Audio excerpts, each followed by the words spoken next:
Machiegni ni Ramogi Jwang pod wantiere karka e chenro mar mbaka oromo ka wantiere karka mondo mi wakoni ni gin gik mage mantiere kachiel kachiel to nyaka sani romo mano ma twak e wi rito kor lwasi kata mano mar alwora bende koro timore ochakore ayanga mantiere kaunti ma Nairobi kae. Nyakoro Ramogi Jwang mana mondo mi wakoni ni gintiere gin weche mage mantiere ka e alwora wa mano kama wantiere ka achiel kachiel antiere kanyo kod wendo mabende ntiere kaunti ma Kisumu mondo mi wabed ane kod achiel kachiel mano MCA mantiere kaunti ma Kisumu kiny makawuono Eric Omolo mabende oda twak godo kiny makawuono mano japicha mano japi mano ka wantiere kode kacha. Nitie gik mathoth ahinya mantiere kar ka kendo odiochieng' makawuono nitiere gigo manyabedo kata ka wawacho ni otwage odiochieng' manyoro moting'o wechego mag chwalo omenda mago kawuok e pinje maoko, moko bende nitiere kata ma ichwalo mabiro nyaka e counties, moko bende gin loso chike makare kachiel koda ka en ang'o omiyo jogo mawuok e pinje ma Amerika biro e twak maka mawuok Netherlands mawuok e pinjego ma Ingereza bende chwalo kony ne e wi weche machalo kamagi.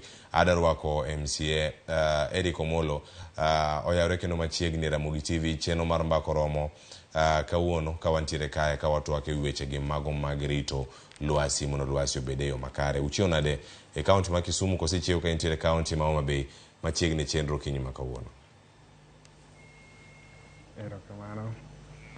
An iluonga ni Eric Omolo, an MCA Homa Bay East Ward, to an e jakom mar komiti mar yore madil gi yorego mag lwasi kata lokruok mobede kor lwasi mabende dendo gi dho wagunda ni climate change. Kendo kama untiere kar kanyo en kumoro makare ahinya mabende apenji mana kar kanyo ni unu donje e okang' mane kata kidieny machalo nade ka otenore kod weche gi mag kedo kod lokruok mago mag kor lwasi mopogore opogore. Twak dhi nyime Nairobi ka un kaka MCAs gi jotelo mantiere grassroots kata jogo mantiere e gweng' udonjo kar kanyo twak ma kama koro kelo jotelo mowuok e pinje maoko gi pinje mopogore opogore. Erokamano. Kaka kaunti ma Homa Bay wan kane oyierwa mwabedo sworn in ne wadonjo mwayudo ka kaunti ma Homa Bay ne onge gi gimoro ni chik moketi mar tayo lokruok mar kor lwasi. Dwe mar 9 ne wakadho bill mar rito yorego mag lwasi mag kor lwasi ma kano chopo tarik 9 dwe mar 9 gavana mara nochwoyo lwete. Koro aparo ni mondo mi bende ne wayud understanding iyudo ka nitiere grant moro mikelo ne counties kaka wan gimoro ni financing locally led climate change action. Ma dwaro ga ni county ka county nyaka bed gi chik kata gimoro ni act manyalo tayo chenro ailago. In short iluonga ni floka. Koro floka ni en pesa mogo mochiw gi pinje maoko mondo mi wang'i chenro no mag kare mar thiro midhiero mag yorego mag climate change. Koro ka county wasekadho chik nikech chikno ema form basis mar mitigation kata mar thiro midhiero mikelo gi lokruok mar kor lwasi. Nyalo bedo ni ng'eyo ting' maru maduong' ahinya e kedo kod weche gi mago mag kor lwasi kaka e kaunti ma Homa Bay kuom ranyisi nyalo mana kuonowa in kaka MCA kachiel kod ka jotelo mamoko mantiere kar kacha bende ging'eyo ting' magi mago kotenore kod wechego mago mag lokruok mar kor lwasi to bende gisekawo okenge mage mar chopo ting'no mondo mi ochopane e yo moro makare. Kaka kaunti ma Homa Bay iyudo ni gavana osebedo at the forefront mar ng'iyo ni wapidho kata yien moromo mondo wa increase forest cover mondo wathir midhiero mikelo gi lokruok mar kor lwasi. Machielo iyudo ka allocation mar development nitiere 1.5% mar development pesa no iketo tenge mondo mi waked godo gi midhiero mikelo kod lokruok mar kor lwasi. Koro ka county wasebedo at the forefront ka wa mobilize jowa kendo wa sensitize gi, wamiyo gi information ni climate change ni en ang'o, to ere kaka wanyalo tieke. To nyaka chakre kod wan kaka jotelo kata nyaka jopiny. Ok en responsibility kata mar ng'at achiel kende, ni mar jotelo ma nyaka wang'i kaka wanyalo mitigate kata kaka nyalo thiro chenro mikelo gi lokruok midhiero mikelo gi lokruok mar kor lwasi. Koro iyudo ni kaka county wapuonjo bende jowa.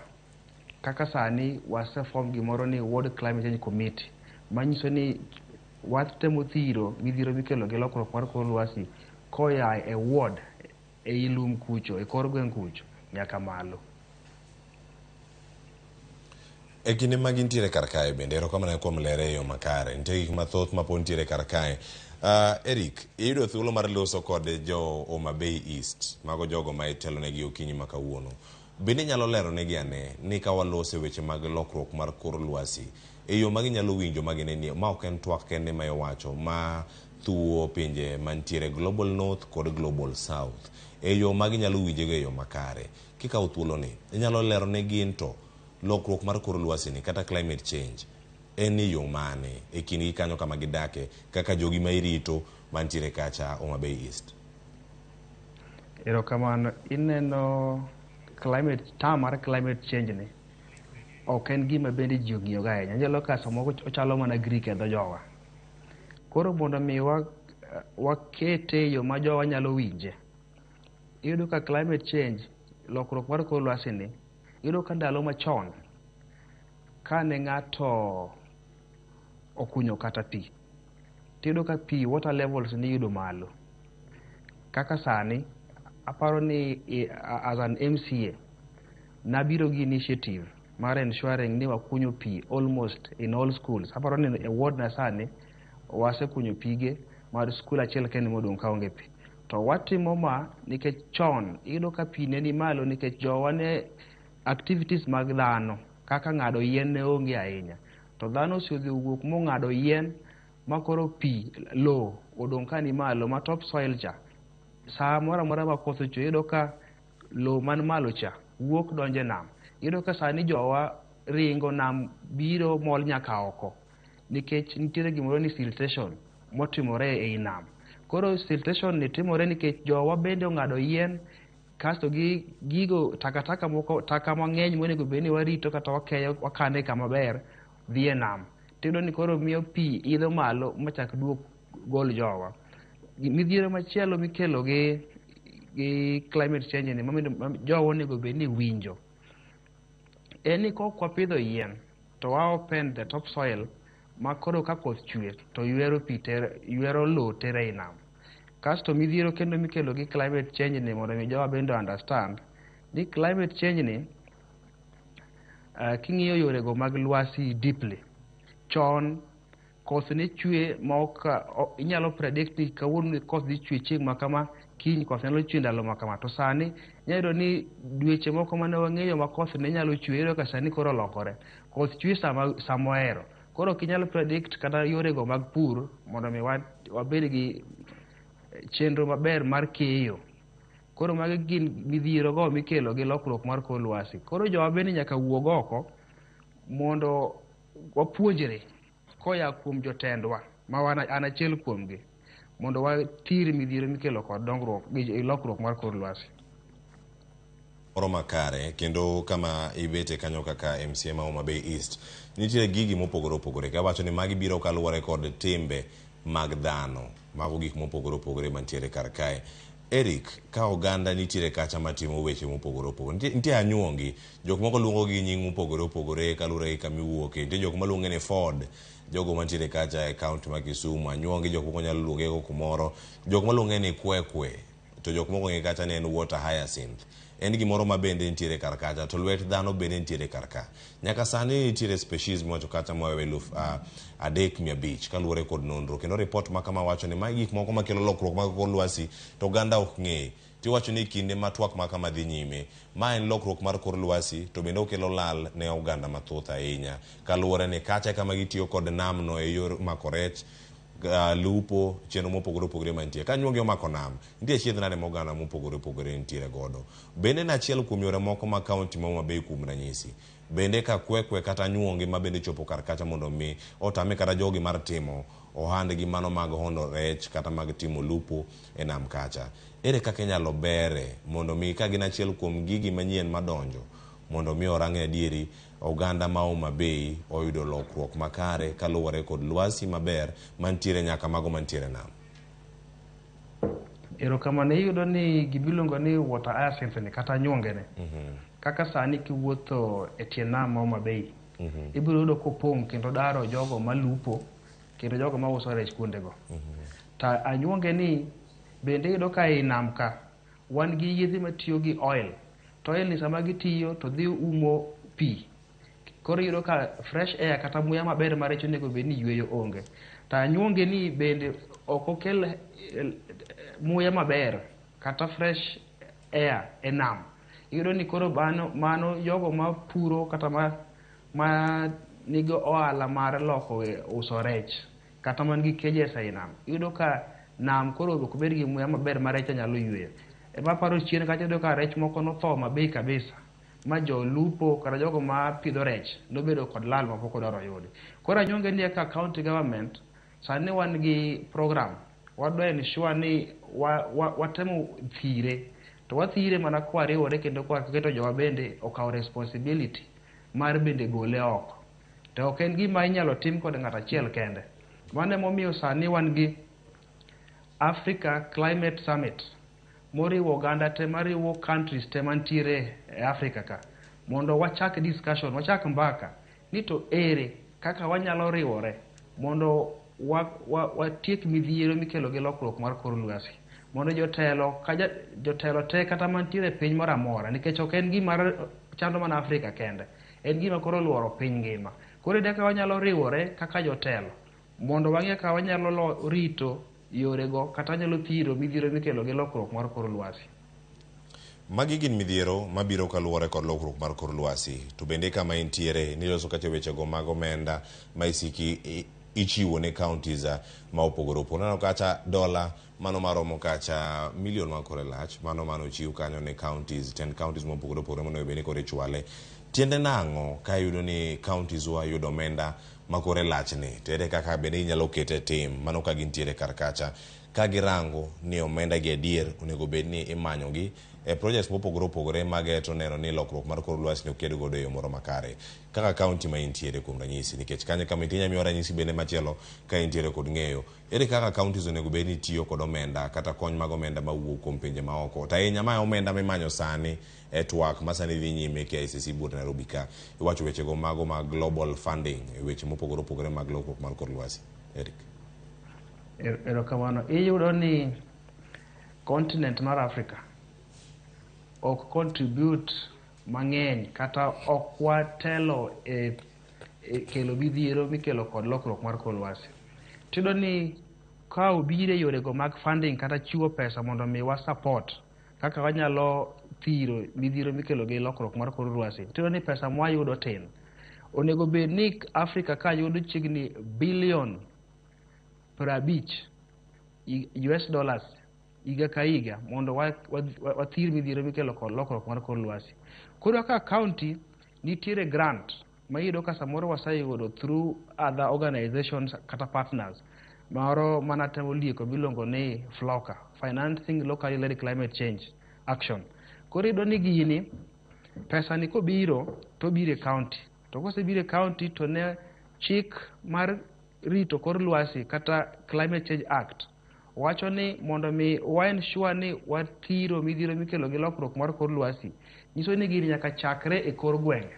Emiyudo ka wantiere gi committees mobedo formed e kor gwenge to gibedo funded gine ma gikono gichiwo report ni wan kaka ward machal kama ma midhiero ma wantiere godo Eric adani make nitiere kuonde moko adani make gi kanyo wadano dhi achiel kachiel mana kama walose weche mag funding no waduogo mondo wakwanyi kanyo kama wadhi nyime watimo mos kuom kamano nyaka sanya kwa Ramogi jwang'o wakawa achiel kachiel wateri kacha ira karumano mar KCC jatend migawo mochung' ne weche go mago mag alwora so ipan tuya bede koro loso okinyi makawuono wawinyane koro kaka chenro makano dhi nyime kae to bang'e ang' waduog kar ka mondo wadhi nyime kod twak.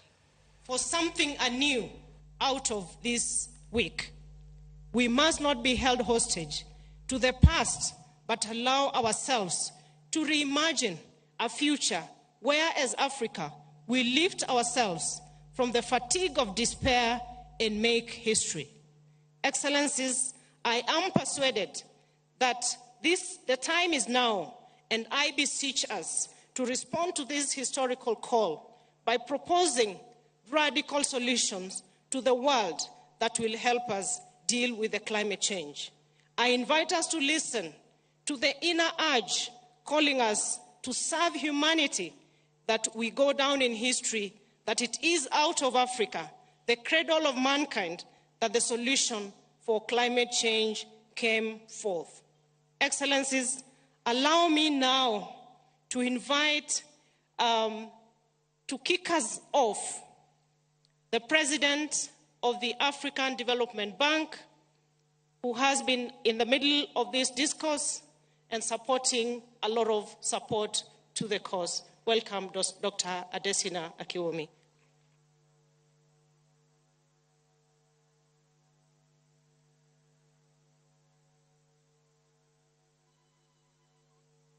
Thank you very much, Cabinet Secretary.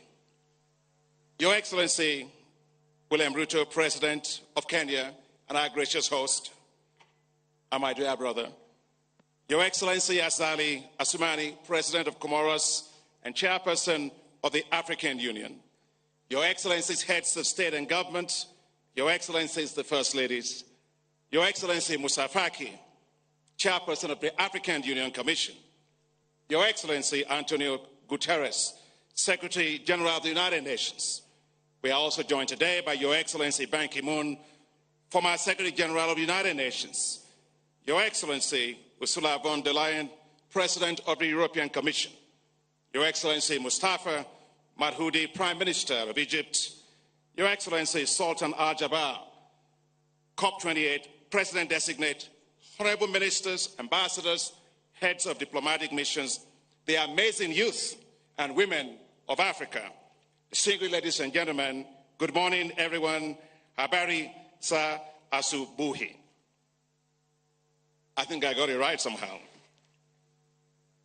I wish to commend you, Your Excellency President Ruto, for your excellent leadership in convening this Africa Climate Summit, and for your dynamic and passionate leadership in spearheading Africa's first Climate Summit. Thank you very much, Mr. President. Thank you for hosting us all in this beautiful nature-blessed country of Kenya. The African Development Bank is pleased to be a major sponsor of the Africa Climate Summit. The presence in such large numbers of Your Excellencies, heads of state and government, ministers and development partners from around the world says it all. Africa's voice on climate change will resonate across the world. The Africa Climate Summit will shape the future pathway of Africa's development. We gather because the people of Africa expect us to act. We gather because the future of the youth of Africa is at stake. We gather because we must galvanize global actions on climate. We gather because our collective existence is at risk. Climate change is short-changing Africa. Droughts and floods have been increasing across the continent. No country is spared.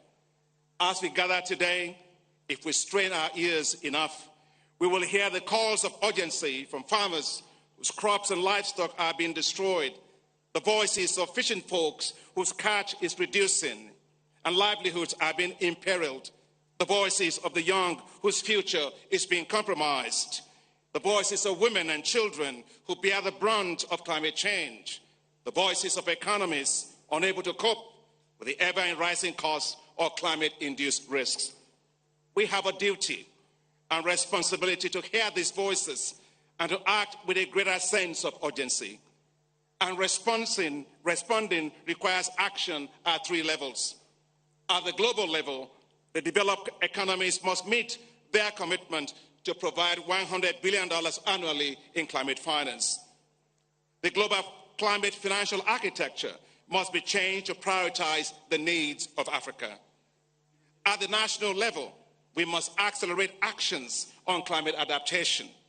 And that is why the African Development Bank has committed to providing $25 billion towards climate finance by 2025. We have also launched the African Adaptation Acceleration Program, together with the Global Center on Adaptation, the largest climate adaptation program in the world. Africa must develop with what it has, not what it does not have. Africa is blessed with large sources of renewable energy in the world. Renewables from solar, hydro, wind, and geothermal. But we cannot power Africa with potential.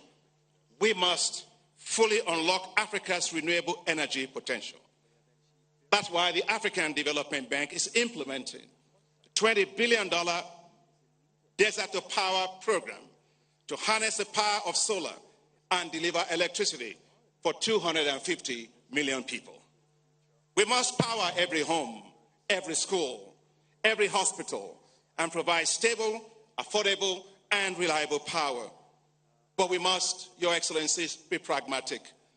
Africa must use its natural gas and combine it with renewable resources. The International Energy Agency's analysis shows that doing so would only add 0.5% to global emissions. Give us space to grow. We must ensure that Africa's food and agricultural systems are climate resilient.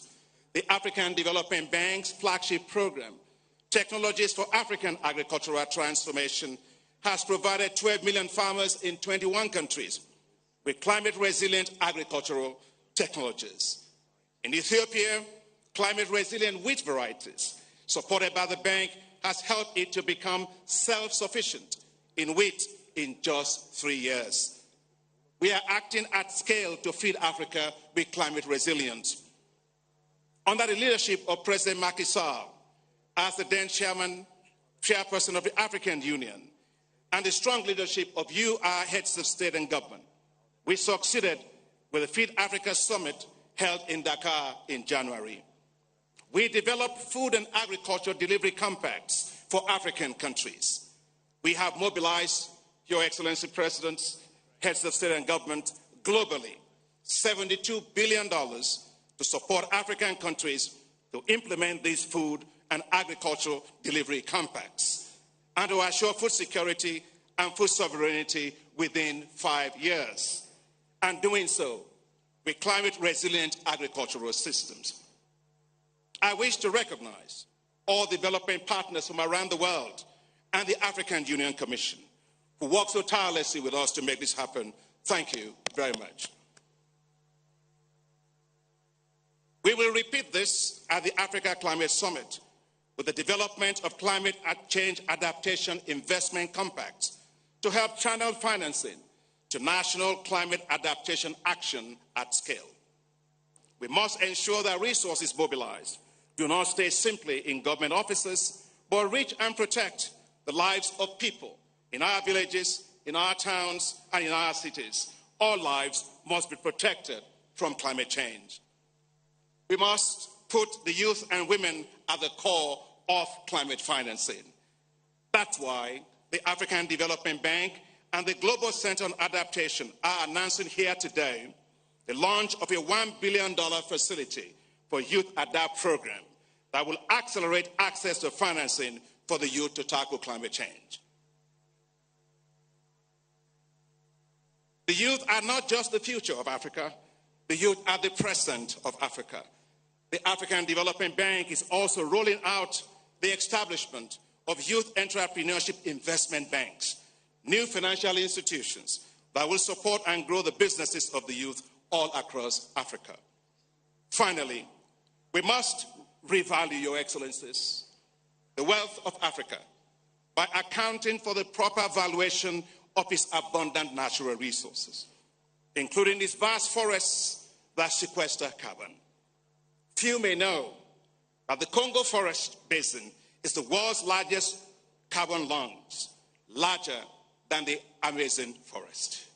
Yet, Africa's rich nature wealth and the global value of its carbon it sequesters for the world are not accounted for in the estimation of its GDP. It is not enough to praise Africa for its rich natural capital. Its GDP must take that into consideration. Africa's GDP must therefore be revalued based on its carbon sequestration and biodiversity, which provide global public goods.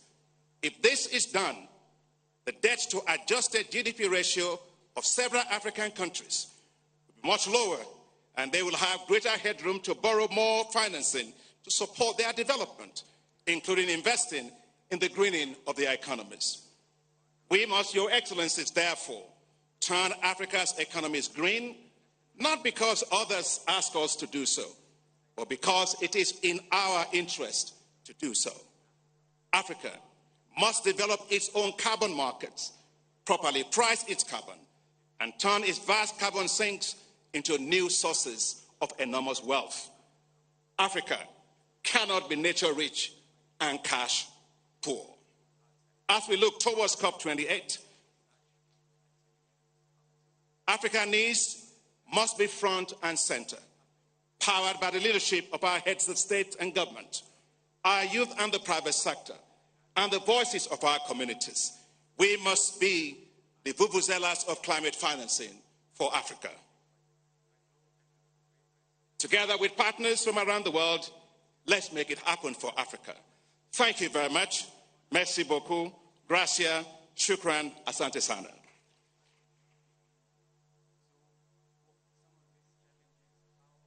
Excellencies, our next speaker is His Excellency Musa Faki Mahamat, the chairperson of the African Union Commission.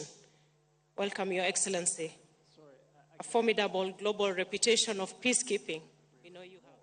And we see this disparity, and that's why we set up in Kenya, and we're trying to develop. Excellency Dr.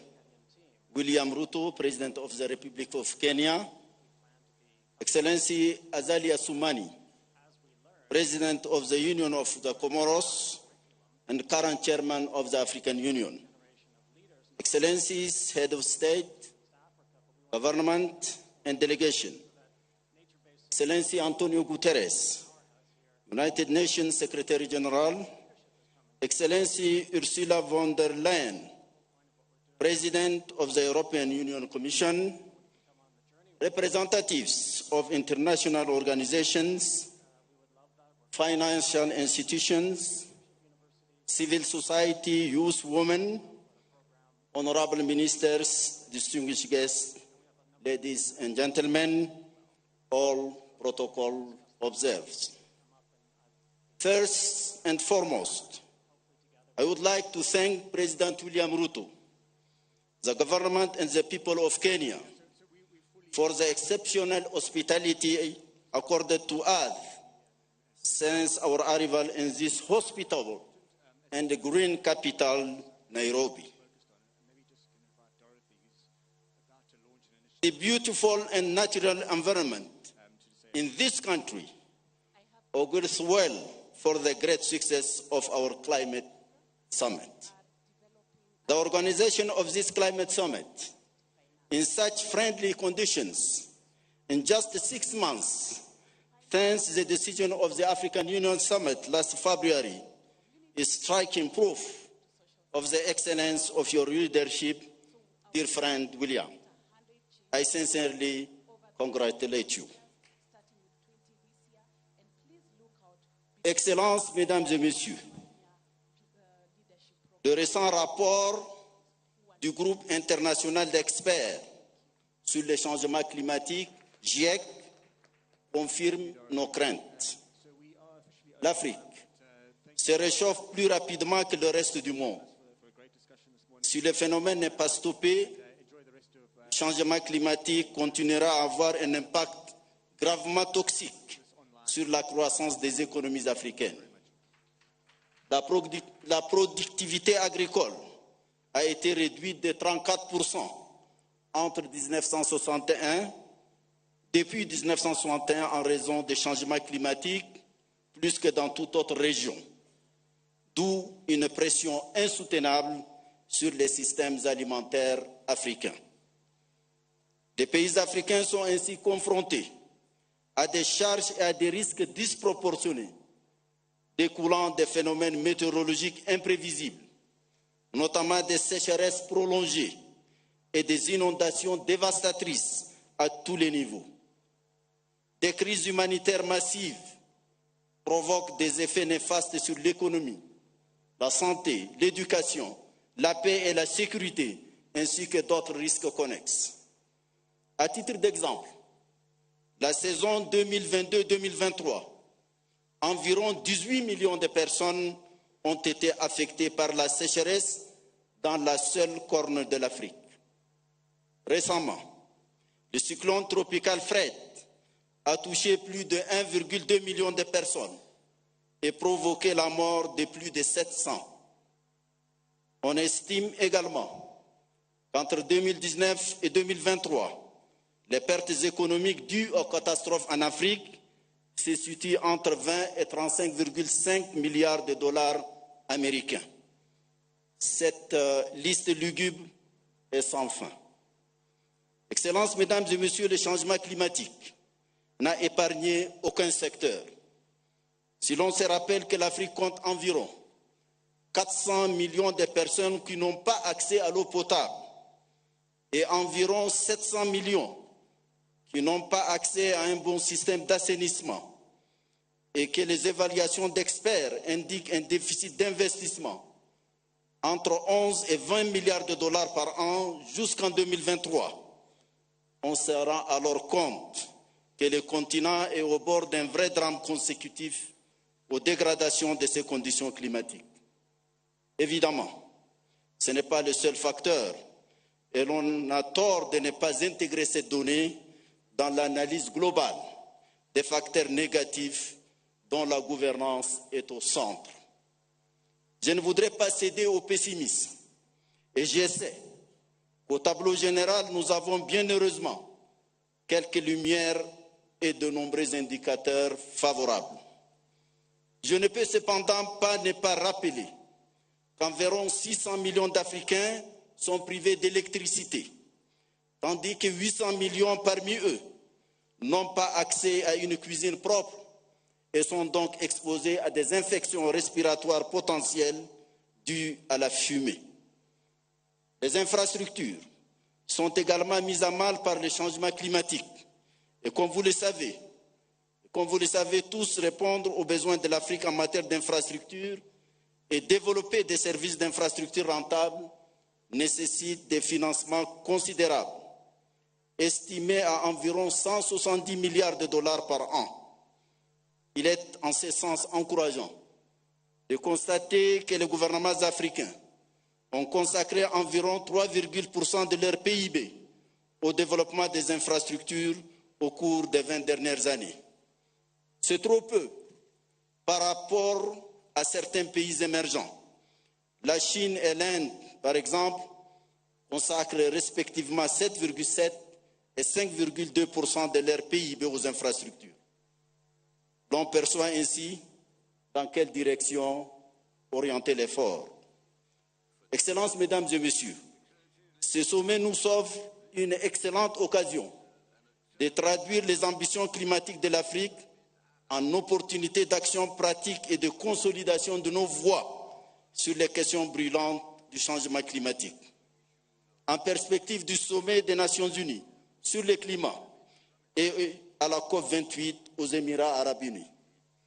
À ces rencontres d'importance mondiale, l'Afrique doit, entre autres défis, mettre en relief la situation préoccupante et parfois dramatique au Sahel, dans la corne de l'Afrique où sécheresse et inondations alternent, au bassin du fleuve Congo, à la déforestation dangereuse et aux conséquences désastreuses des cyclones en Afrique australe et dans les États insulaires.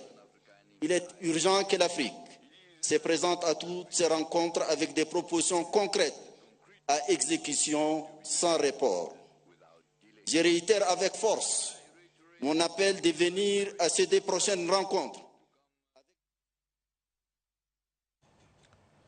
Aya nyakoromo ke juang mano jakom mar AU makoro loso sare mano Musa Faki oloso kanyo bang winjo twak mabende wuok kata kuom daktari Adesina mano mawuok Africa Development Bank mabende negi twak kanyo e weche mopogore opogore kaka wuon en rwako oganda ka thor wacho weche makono bende dhi nyime kod wechego mago mag chwalo omenda ma opogore opogore ne oganda mago makale midhiero ma opogore opogore. Pod antiere ka gi wendo nyakoromo ke juang antiere ka kod Eric Omolo mano jaod bura mano MCA mano ma Homa Bay East mana kama ne ilose kanyo bende e thuolo no bende moyudo kata ka jatend bengi no mano mar Africa Development Bank bende loso kata kuom sir mopogore opogore kano loso kawuono Eric Omolo ka inyalo winja achiel kachiel kiwuok e studio ma Kisumu iwacho ne omenda mopogore opogore oket kata tainya ma debed ni omako wang' ahinya kinde manoloso ang' ilere ma in bende iyudo thuolo mar winjo omenda maromo $1 bilion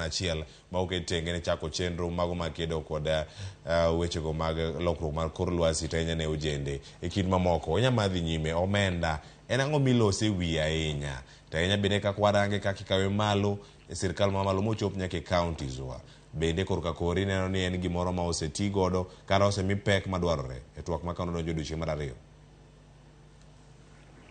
Erokamano. Omenda michiwo ne mokwongo tich maduong' motimo en ni wapuonj jowa ni climate change ni en ang'o, lokruok mar kor lwasi ni en ang'o, to ere kaka ong'eyo ni lok mar kor lwasi dhi nyime. Nyiso ni nyaka wanyis jowa ni ma gi ma gi ma nyis jowa ni ma gi ma gi ma emidhiero lokruok mar kor lwasi gigo kaka dhano. Machielo, pesa mikelo ni bende konyo counties mapoko bende oloso chike mondo mi gibed funded, gilos chike madhi konyo gi bedo gi structure mar thiro midhiro mikedo kod lokruok mar kor lwasi.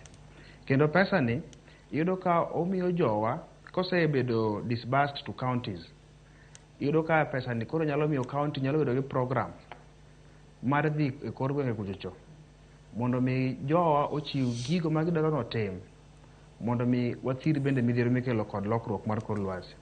Achiel kuom gigo ma pesa nyalo timo en ni wapidho yiende.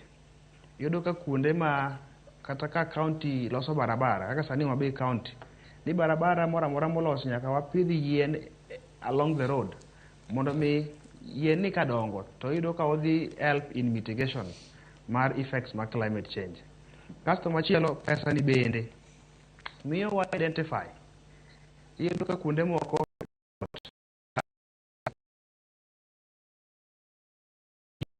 jok gweng' kata uketi mar kor gweng' cha ma kedo gi midhiero mikelo kod lokruok mar kor lwasi nyalo wacho ni wan ma gima kama kama ema wadwa ni pesa ni otimnwa. Kwa mfano iyudo ni samoro ginyalo wacho ni wan onge kata pi, ka pesa ni nyalo tiyo to olosgi e yorego mag kelo pi. Iyudo ka jomoko bende nitiere gi yepni moko. Iyudo ka chon kane pok midhiero mar lokruok mar kor lwasi ni obedo, yepni wa mane wantiere go chon ne ler kendo ni nyalo kawo dhi yaw tituomo pi timodho. To sani mano ok nyal timre nikech lowo mikelo nikech ok wapidho yien ndalo koth olo lope ka te olore yepnigi, koro yepnigi dinore.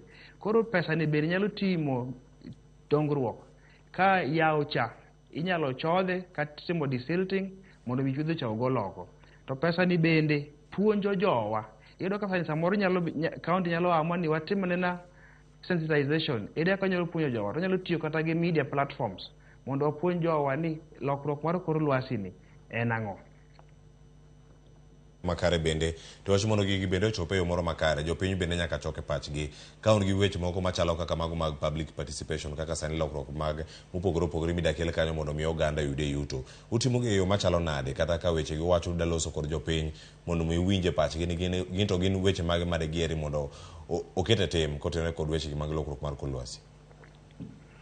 Mokwongo kaka county kane oloso chik mar climate change ne wakawo pach jopiny koro kobiro on implementation bende wakawo pach iyo ka sani dwe mokalo nyicha wakadho chik nyicha wakadho plan iluongo ni climate change action plan magi plan ma wadhi timo wadhi keto mbele ka watemo thiro midhiero mikelo kod lokruok mar kor lwasi koro wakawo pach jopiny pesa ni bende yudo ni seche ma waluongo jopiny kwa kawo pachgi cha to gimiyowa gigo ma wan kaka jotelo samoro no kwanyal ng'eyo ni timore kuonde mopogore opogore e ward e kor gwenge kata e county nikech iyudo ka yore go mag climate change kata lokruok mar kor lwasi ok en gino minyalo mana thir gi jomomewo kende nyaka jogo modhire bende nyaka bed involved kata jogo ma ning'oge ne piny katiyo gi language no jogo ma ning'oge ne piny bende are involved e thiro midhiero mikelo kod lokruok mar kor lwasi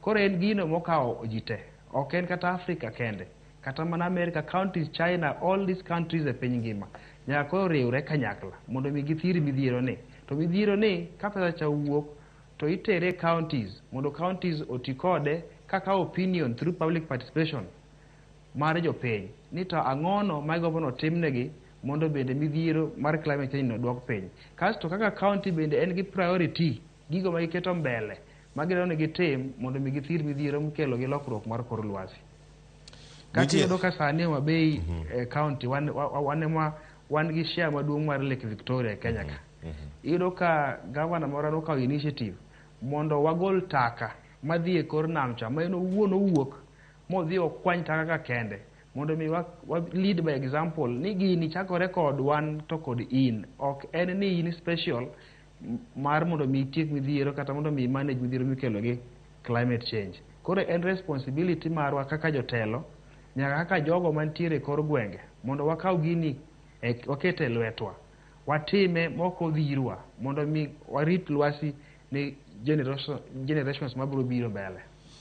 Nitiere thuolo maka oganda oyudo kendo twak madhi nyime odiochieng' ma kawuono nitie gik mathoth nyama gibedo kata ka gilose kendo mae juma no wacho ni mano Africa Climate Week kendo ka gigo magilosi kendo magida miyo pek Eric kama nitiere kar kanyo ting'o wechego mago lokruok mar kor lwasi ka girango ni kembe mago manyuolo teko kata energy ok gol iro kata mago manyabedo kata ni ok gol gigo ma ochido kata mano mar carbon manyabedo ni kacha nitiere makelo lil mano mar kor lwasi kama chelo bende gidarango niere kaka ichano bombe mondo ne dier jopiny bende odak e yo moro ma ok nyal duo kata ok nyal lilo lwasi. Eric bende mar adek kod mar ang'wen nitie kar ka ma koro walose wechego mag rango kendo bero mwandu mag pi mago ka walose kacha wechego mag low motuo nitiere mano mar ocean nitie wechego mag chiemo kod mago bende mag pi kaachiel koda ka ngima oganda yuto mar oganda uchumi mar piny gigi duto un kaka jatelo mantiere e county unyalo wache ang'o mano e wi kidienje ang'wen ma koro bende miyo pek nikech magi e thur wach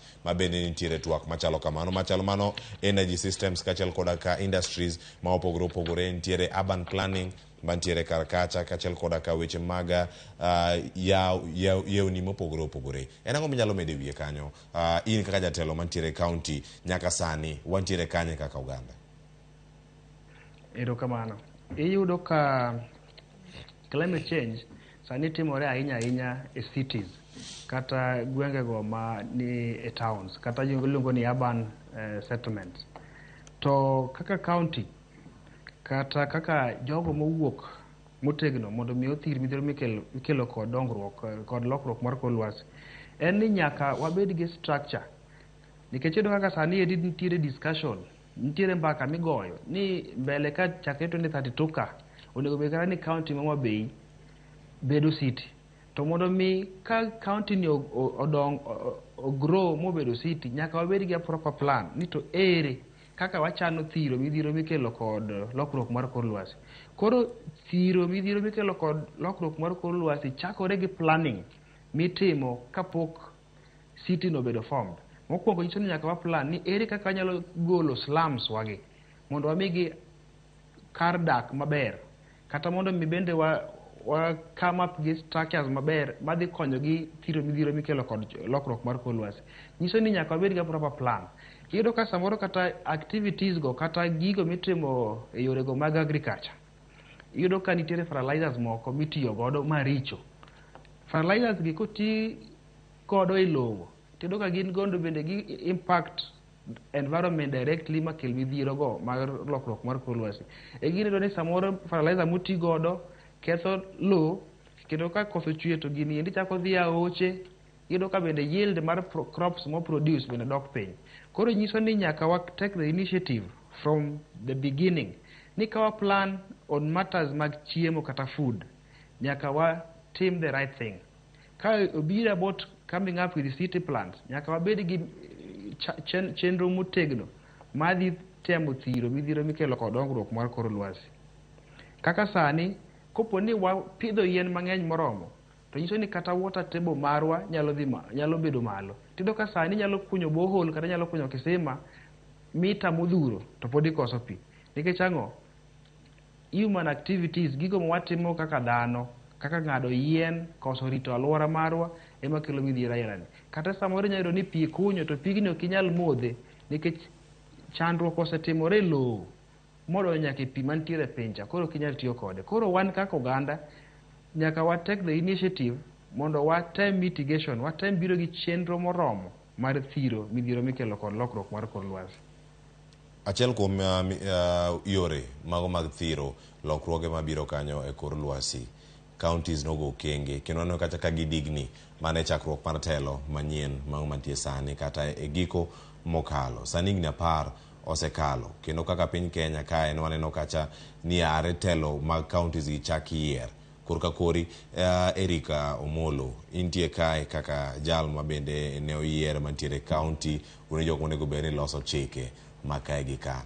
En ang'o miparo ni counties mano bagni e kalo chikno mano mar alwora kata mar rito alwora kata mano wacho Climate Change Act, chik makama counties manoko kale digni mano bedo keto kama chalo nade kaka oganda jogo mantie kacha monego los chike ema pono no kuwinji kata ne chik makama e kale ne nango bende nyalo bedo achiel kuom obadho mamako jotelo moyier tere kaka wanyalo wuok e obadho makama. Erokamano. Iwacho gimoro kanyo maber ni nitiere counties moko mane oko kao step moloso chikegi.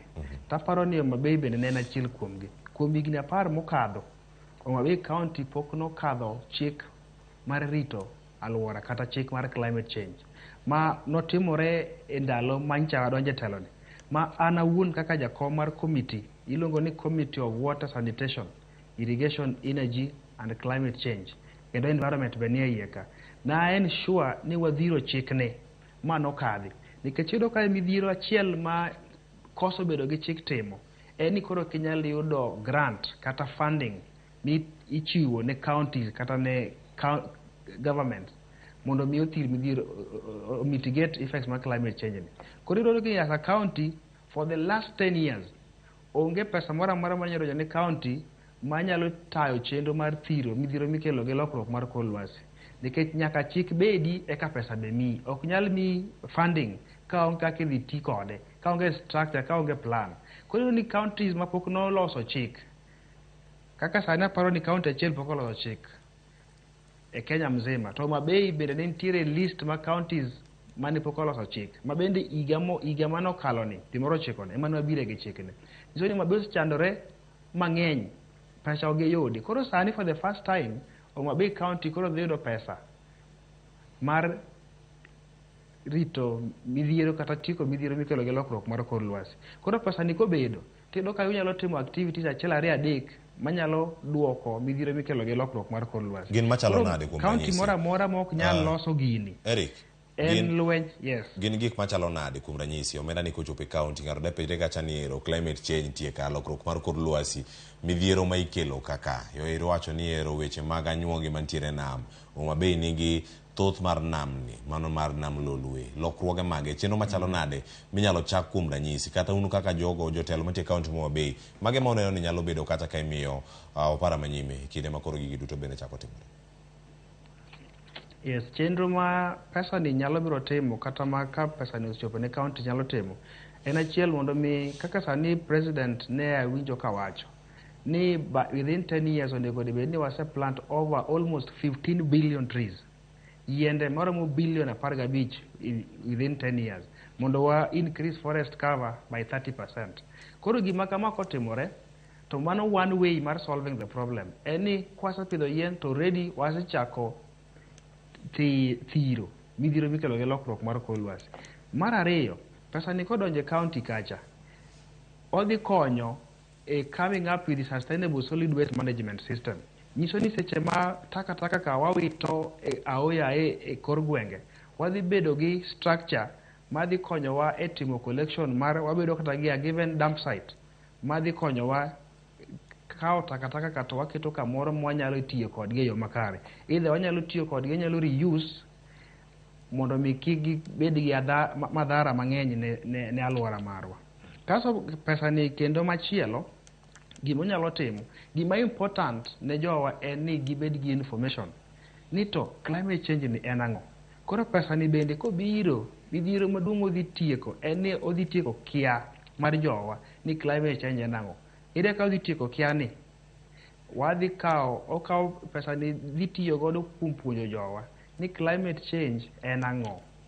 Koro pesa ni ka nitiere kacha to bedo gi information ni ng'eyo ni katimo ma tadhi ketho alwora en very important. Koro dhi konyi in mitigation, odhi konyi ni kare gini chakore koda to gi ng'at machielo kare warit alwora wa kanyakla mondo mi kik wabed gi midhiero mikelo gi lokruok mar kor lwasi. Iyudo ka sani chieng' rieny matek ndalo ma iyudo ka en drought ma piny otamore gi nono. Koro mondo mi gini endi kik timre jowa nyaka ng'e ni ang'o monego bed ni watimo. Koro in mitigation iyudo ka kuonde moko ma drought nitiere pesa ni nyalo tiyo godo e kunyo kata pige manyalo konyo jowa e tiyo godo ndalo mag horo. Aya, erokamano ahinya lero yo makare wakawuoyo masani ka waduogo mabi wakoni mathoth mabodo tenore kod weche gi duto kapod wagwelo ng'wech kendo wadhi achiel kachiel nyaka KICC e kinde mabiro. Sani wakawuoyo masani ka waduogo to wakpodhi nyime.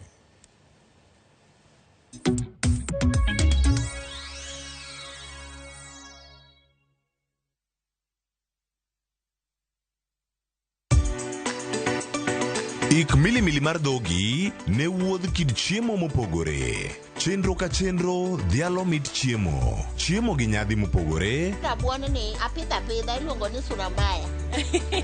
Lony tudore kod kitwa ok en mana ewi chiemo. Joluo wacho ga nang'o? Nyako dhiga tedo, nabiro tedo. Ai biro tedo.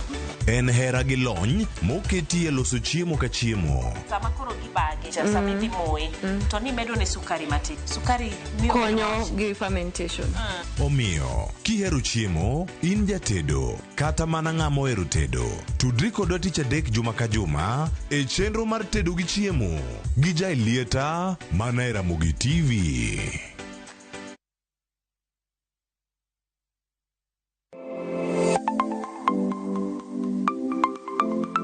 Ramogi juanga ng'ato ka ng'ato inyuolo kod pok mare makende. Hero mara mar okapu nochakre chon. Nafwenyo ni mae gima hero timo, mae gima lwetega nyalo loso.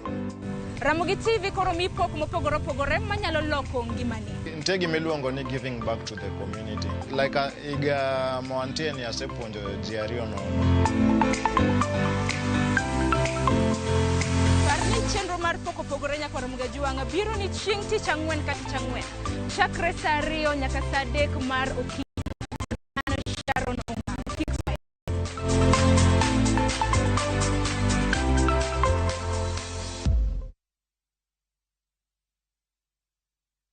It's another holiday and the little ones will be all over in your space. Why not let them meet Tilly, AJ, Kim and Pendo for some great inspiring stories in the Hummingbird Tales? You know, as we grow up, and for parents Sit back and let the little ones enjoy their favorite cartoon on Viewsasa, the safest place for kids' content. There's a lot more to learn. Dial *487*1# or visit viewsasa.com to renew your subscription.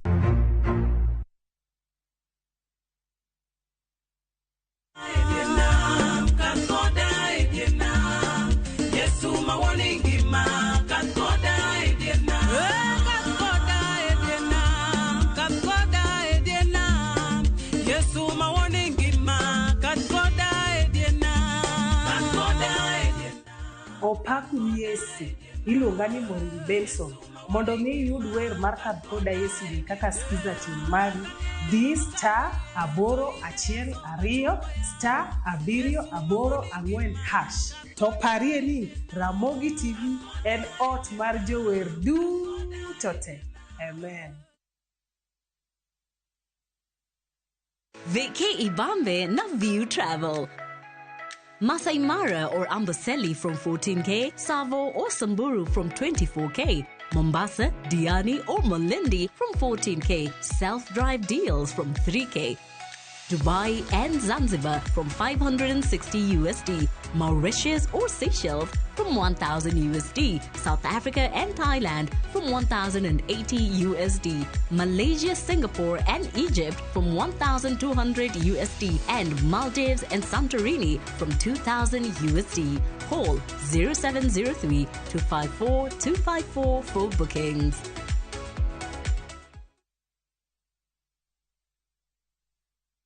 Wekelea na shabiki kaende.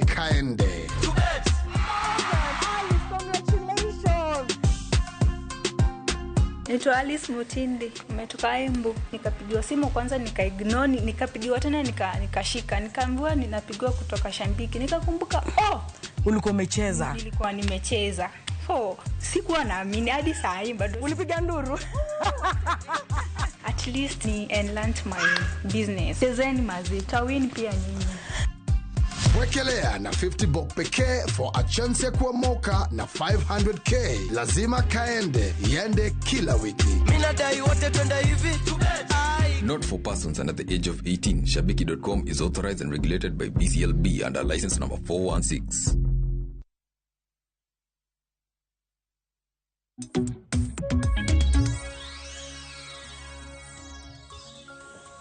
Machiegni nyakura Ramogi Jwang kendo tielo mar ariyo kendo tielo mogik mar chenro mar mbaka oromo. Ne wasiuni ni wawuok Nairobi kendo adhi nyaka kar romo mano mar KICC kama romo dhi nyime kanyo kaitwa kanyo kod ogai kata jakom mano mar European Union mabende dhi nyime sani mano Ursula mano von der Leyen mano nying matie kar kanyo nying malich ahinya sani wawinjane ka kotwa kanyo achiel kachiel ka nitiere KICC kata bang'e ngoduoge twak e studio ka. If we are to limit global warming to 1.5 degrees, we have to speed up the global energy transition. That means if we want to match our goals, we need to triple renewable energy capacity and we need to double energy efficiency by 2030. This sounds bold, but it is doable. If we step up global investment in renewables, this would make clean energy more affordable for all countries, including here in Africa. And this is why COP28 President Dr. Sultan Al-Jaber and I champion an initiative for global targets for the energy transition to be achieved collectively. Because only what gets measured gets done. So, the global goals will provide a benchmark to track the progress and to attract even more private investment. So I look forward to working with you on this and much, much more. I hope that Africa and Europe will join forces to reach a global agreement at COP28. Ladies and gentlemen, these three proposals may look bold. They may look impossible to achieve. But in the beautiful words of Nelson Mandela, who said, "It always seems impossible until it's done." We have a huge responsibility to fight climate change for the good of our children, for the good of our grandchildren. And I wrote down these beautiful words of the African youth yesterday. Our countries are burning and drowning. As you're not here to save us, we have to trust you now. So, my friends, let's reward the trust of these young people and show responsibility. Let's join forces for COP28. Many thanks. I feel so honored for being invited. Thank you.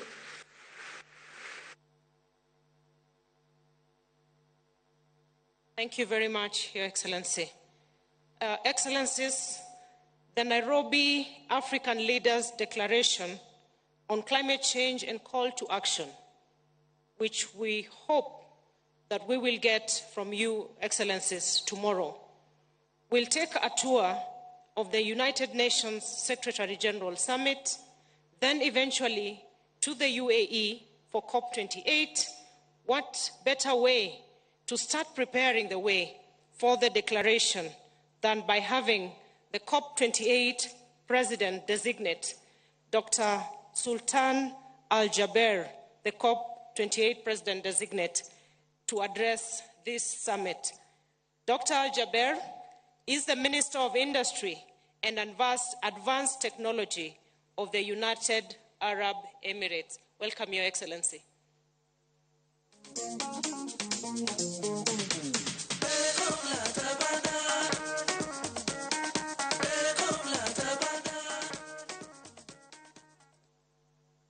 Your Excellency, President Ruto, Secretary General Guterres, Your Excellencies, Heads of States, Your Excellencies, Heads of Governments, Your Excellencies, distinguished ministers, honored guests, colleagues, and dear friends.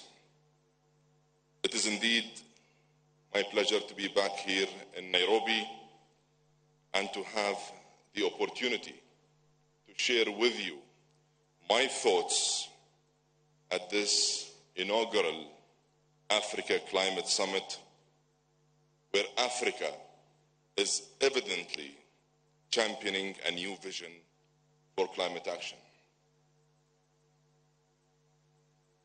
We're gathering here in Nairobi just 3 days before the UNFCCC releases the findings of the first global stocktake.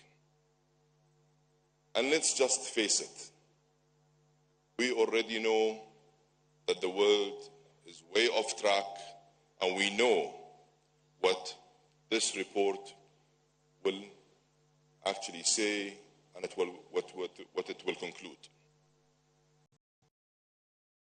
It is losing the race to secure the goals of the Paris Agreement. And the world is struggling to keep 1.5 within reach. Collectively, we must admit that we are not delivering the results we need in the time we need them. We must also accept that business as usual is simply not working, and that business as usual will not allow for a paradigm shift. We need a smart, pragmatic disruption. We need an integrated approach that delivers transformational progress. And we need a plan that leaves no one behind. That is why I have been and I continue on calling on all parties to unite around a plan of action that is fully inclusive, a plan of action that fast-tracks a just, responsible, orderly, and well-managed energy transition, a plan that will focus on people, lives, and livelihoods, and a plan that will finally fix climate finance. Ladies and gentlemen, Africa contributes just 3% of global emissions. Yet, we all know that it suffers some of the worst consequences. Droughts, floods, and failed harvests have exposed 1/5 of Africa's people to hunger, tripled the number of people displaced in the last 3 years, and is dragging down Africa's GDP growth by at least 5% every year. But there is also another narrative that unfortunately is overlooked and in a big way undermined and underestimated, and that needs to get out there. And that is, Africa is also a beacon of hope, filled with potential and a global example of what pro-climate and nature-positive development should and must look like. Ethiopia's Green Legacy Initiative is enhancing food security and stimulating green jobs across the Horn of Africa. The countries of the Congo Basin are protecting vital rainforests and helping preserve the world's natural carbon sinks. Kenya is closing on its goal of 100% clean energy by 2030. And the number of sub-Saharan countries in Africa with significant installed solar power has grown 6 times in the last 5 years. This great continent is rich in the resources that can help not just Africa, but the entire world transition to a zero carbon and high growth future. That said, we first need to deal with some realities, and we must accept to come to terms with these facts. Almost half of Africa's population still have no access to electricity. Almost 1 billion people lack clean cooking fuels, and this energy gap will only increase as Africa's population grows. These basic energy needs must be met, and meeting them with low-carbon, nature-positive solutions will meet Africa's development and climate goals at the same time. And the key to making this happen is, of course, finance, and finance, and finance. This finance must be made available. This must be made accessible, and this finance must be made affordable.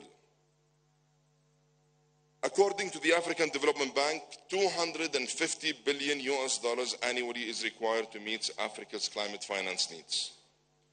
Africa only receives 12% of that amount.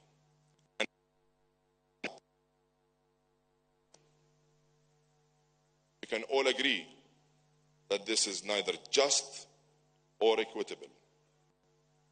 We must agree that it is a big missed opportunity. The World Bank estimates that every dollar spent on climate adaptation brings an average of $4 in benefits. It simply makes sense for Africa to get a fairer share of global climate finance. That is why I am calling on donor countries to close out the $100 billion pledge they made over a decade ago and to replenish the Green Climate Fund. I will continue to press on these issues. I am also calling on donors to double adaptation finance by 2025 and for all parties to transform the global goal on adaptation from theory and text into real action and tangible results. We also need early pledges for the Loss and Damage Fund to help vulnerable countries recover from severe climate impacts that they already are exploring and experiencing. What was promised in Sharm el-Sheikh must be delivered in Dubai. We can no longer accept pledges and announcements without clear roadmaps of implementation. In parallel, we must upgrade our financial architecture. We need a complete upgrade. In fact, we need a surgical intervention of the global financial architecture that was built for a completely different era. IFIs and MDBs must step up, and they must up their game. They need to raise concessional capital and lower debt burdens. They need to attract and leverage private capital at a multiple, and the multilateral public and private sectors need to mesh together and work as true partners to accelerate the delivery of practical solutions and real impactful projects on the ground. Excellencies, ladies and gentlemen, the United Arab Emirates has applied this model of genuine partnership to invest in clean energy projects in 70 countries around the world.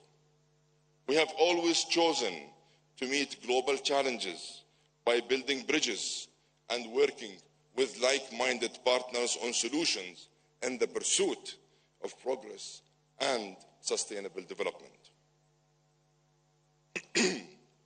That is why I am pleased to answer the call made by African leaders to seize the opportunity of green growth. And today, it is my true honor to announce a new initiative between the United Arab Emirates and Africa that aims to unlock Africa's capacity for sustainable prosperity. Your Excellencies, the Abu Dhabi Fund for Development, Etihad Credit Insurance, Masdar, the Abu Dhabi Future Energy Company, and EMEA Power will join with Africa 50 as a strategic partner under the guidance of the UAE and African leadership to develop 15 gigawatt of clean power by 2030. Working together, we will deploy, and by working together, we will deploy $4.5 billion that will catalyze at least an additional $12.5 billion from multilateral public and private sources. It is our ambition that this will launch a new transformative partnership to jumpstart a pipeline of bankable clean energy projects in this very important continent. This initiative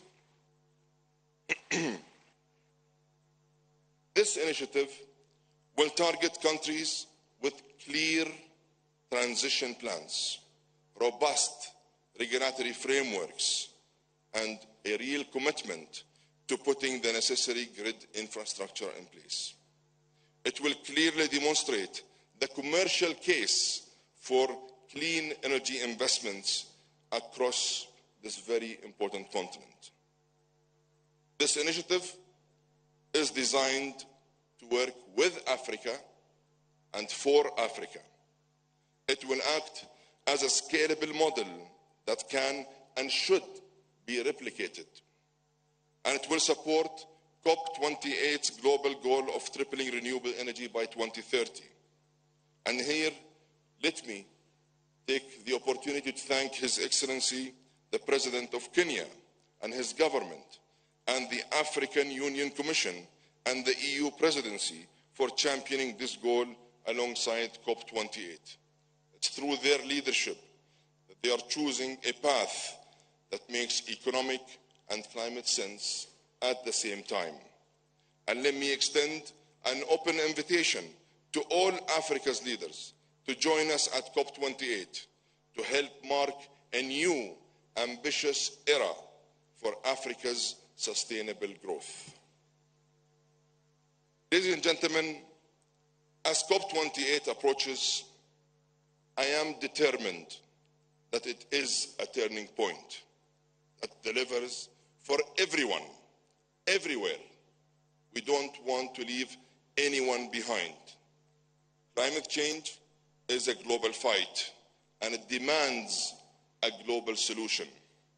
If Africa loses, we all lose. And if Africa succeeds, we all succeed. Progress for one is progress for all. Let's unite, act, and deliver to turn the rhetoric into real results. Let's turn pledges into tangible projects on the ground. And let's launch a new and optimistic future that puts the world on a climate-positive pathway and offers an opportunity for all to prosper. I thank you all, and I look forward to receiving you at COP28. Thank you.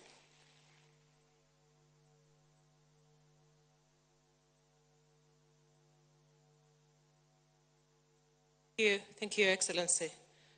Excellencies, the Nairobi Declaration, like I indicated, will find itself to the UN General Assembly, and we are happy to have with us the UN Secretary General, His Excellency Antonio Guterres, who is both a politician and a diplomat who will guide the discussions and midwife the contents of our declaration to find itself into UN resolutions. Welcome, Your Excellency.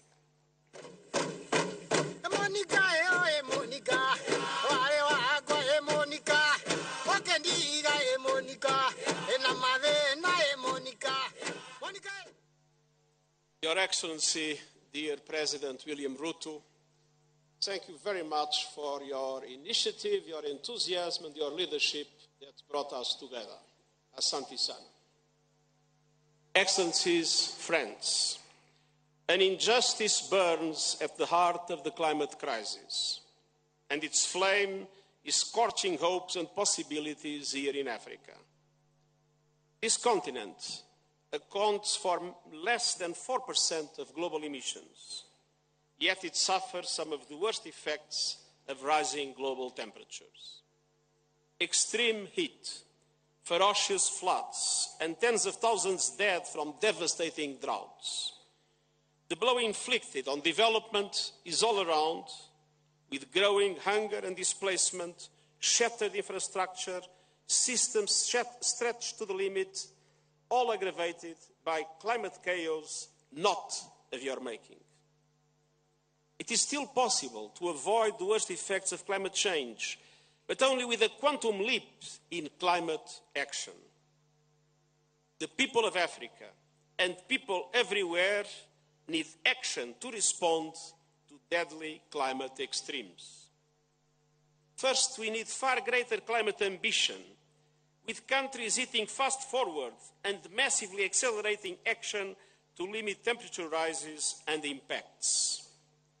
And the largest emitters must lead the charge, in line with my Climate Solidarity Pact and acceleration agenda. And here, from a low-emitting continent, Africa, I make a very strong appeal to the large emitters, to the G20 countries, responsible for 80% of the emissions that will be meeting this week in Delhi. Assume your responsibilities. Developed countries must commit to reaching net zero emissions as close as possible to 2040, and large emerging economies as close as possible to 2050, with support from developed countries to do so.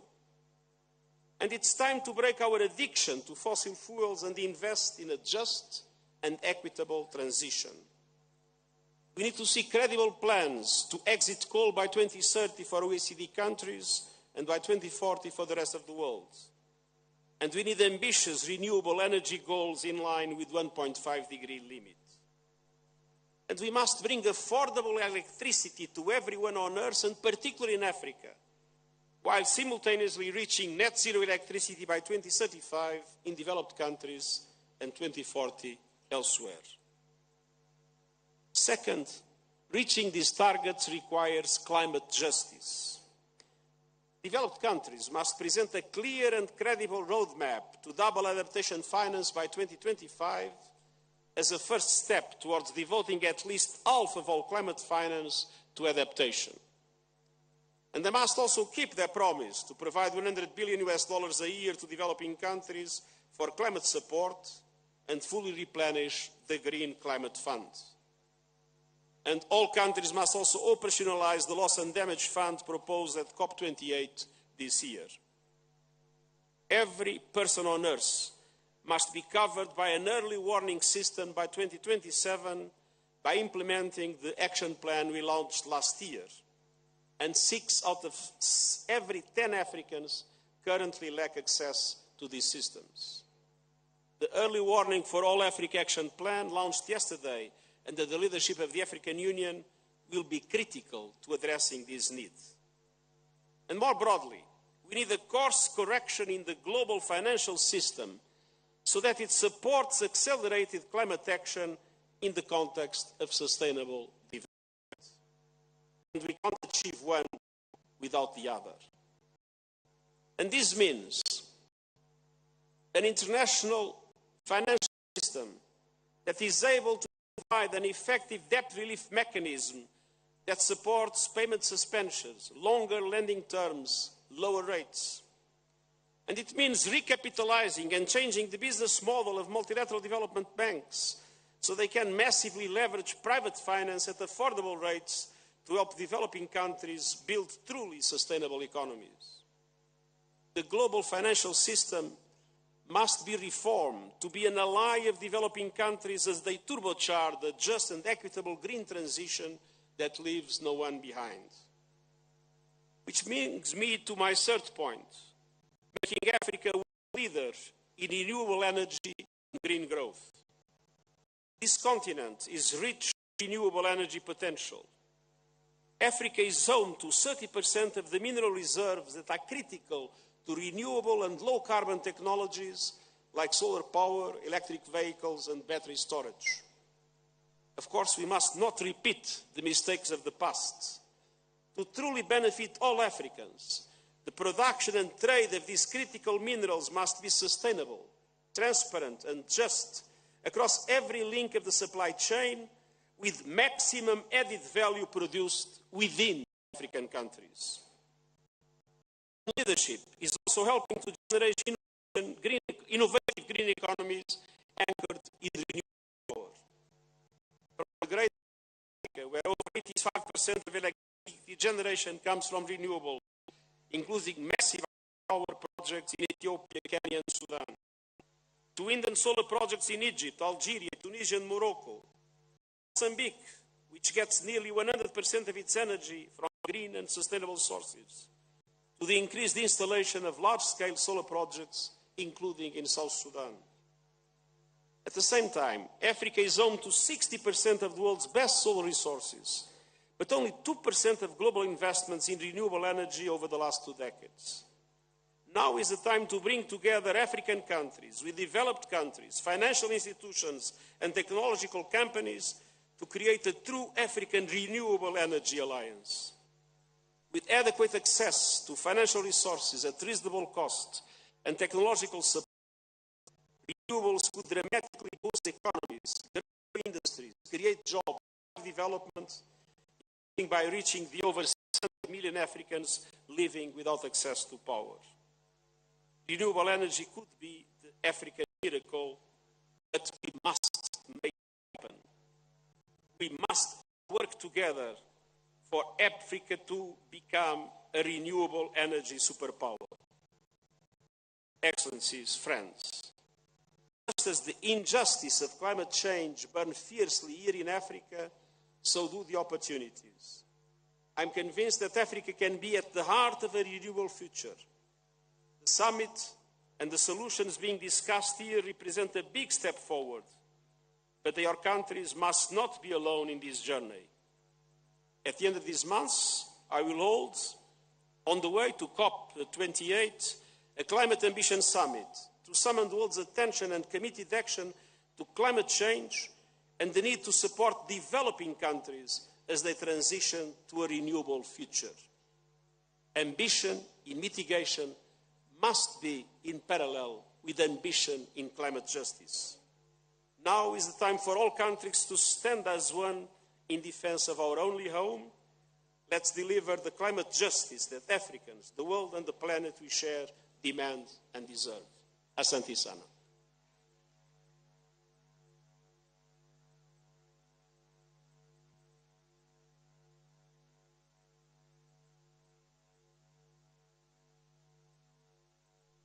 Thank you, Your Excellency. Excellencies, it is the African Union Summit in February that approved the co-hosting of this summit by Kenya and the AU Commission. And to speak to us next on his aspirations for the summit, let us welcome His Excellency President Azali Assoumani, President of the Comoros and the Chairperson of the African Union. Welcome, Your Excellency. Kila mtu anapawa, hata Maulana hajawahi kutugawa. Tulitafuta amani. Excellences, Monsieur Ahmed Abako, Dr William Ruto, Président de la République du Kenya, Monsieur Antonio Guterres, Secrétaire général de l'Organisation des Nations Unies, Monsieur Moussa Faki, Président de la Commission de l'Afrique, Excellences, Mesdames et Messieurs les chefs d'État et de gouvernement, Mesdames et Messieurs les chefs des organisations internationales, distingués invités en vos rangs et grades, Mesdames et Messieurs, Assalamu alaikum wa rahmatullahi wa barakatuh. Au moment où tous les regards sont tournés vers nous, l'Afrique, notre continent, se réunit pour trouver des solutions africaines concertées au plus haut niveau aux grandes problématiques liées au climat. J'espère alors que nous réussirons ici, dans la belle capitale de Nairobi, à donner collectivement une nouvelle to come up with a new impulse to the dynamics in order to fight against the effects of climate change in our planet village. This is an opportunity for me, first of all, to thank and sincerely thank our brother Ahmed Abako, William Ruto, for his commitment for sustainable and harmonious development. I would also like to thank the people and the government of Kenya for brotherly reception that we enjoyed since we are right here in this beautiful country, and for the hospitality that we enjoy here in Nairobi. Your Excellency, ladies and gentlemen, when we see what our planet has been undergoing, we have seen devastating effect on our societies, on our economies, on our ecosystem, on our diversity in general. According to the intergovernmental experts working on climate, the world temperature is increasing. It has been increasing since 1990, and we cannot say that this is negligence, but it is the fact that we are not taking into account on this problem, and also the weak action in order to fight this effect. Therefore, we need to intensify our actions because of the effects which are dramatic on our continent, even if we are only responsible for only less than 4% for greenhouse emission. The island states like the Comoro Union, we are experiencing this, and we are not well equipped in order to fight all this. Despite all these challenges, Africa should go ahead and carry out its ambitions as written in policies and strategies at the national and regional level, and also from the contribution at the national level. Therefore, the organization of this summit on climate in this beautiful country has come at the right time so that we can come up with a conventional approach between the countries of the north and the countries of the south by highlighting the shared responsibility through dialogue in order to come up with solutions that are shared. For this, Africa should make profit from this organization so that we can come up with innovative, inclusive, and sustainable solutions by us and for us, and also define the collaboration for concrete climate action on this planet. Ladies and gentlemen, honorable participants, the continent is impacted by negative natural impacts. For example, Comoros, we undergo almost every year a lot of damages and losses from the earthquake, tropical cyclones, and earthquakes, and we lose every year almost $5.7 million. My country, we have carried out programs in order to do the adaptation and mitigation. For mitigation of energy, energy is an important potential by using renewable energy, air energy, photovoltaic energy, in order to produce electricity and reduce the use of firewood in homes and industries. And for our plan of 2030 that we have adopted, our ambition is to make Comoros by 2030 a resilient country to the shocks on all dimensions of sustainable development. As far as adaptation is concerned, for Comoros and other African countries, agriculture sector has been impacted by COVID and the war in Ukraine.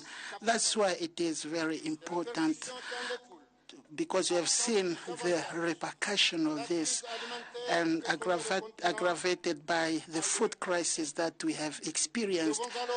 We have been experiencing on the continent. Therefore, we have to take the opportunity of this summit so that we can identify the actions that we can put in place in order to come up with a food system that is sustainable and resilient in order to guarantee our means of subsistence, and this should be sustainable. We should privilege social actions, innovation, and resilience, and come up with sustainable agriculture methods, protecting our natural resources, our health, and our climate. Protection of our resources, air and water resources, should be also at the center of our concern. That is why the Moroni Declaration from the Ministerial Conference on Blue Economy and Climate Conference in Africa. This was organized in collaboration with the African Union Commission and UNSCA and the International Commission for Nature and the Indian Commission. They highlighted the work of climate and recognizing the role of seas and oceans in adaptation and mitigation. For this, we call upon the island states of Africa in the negotiations by highlighting their geographical specificity and their vulnerability from extreme events and different environment crises that we've been experiencing. We call upon for the support in order to have sustainable blue economy, generating employment, and come up with new partnership through reinforcing cooperation of partnership and collaboration. We suggest in this case that the financial aid should be increased. 86 billions of dollars given to Africa is very weak in order to support the current costs. We plead again to come up with mechanisms of funding because of damages and losses, coming up with facilities for all the vulnerable African countries, especially the island countries which are developing. It's also important for us Africans to think about the need to own the modern technologies specializing in surveilling climates in order to alert in time our people when extreme events are about to happen.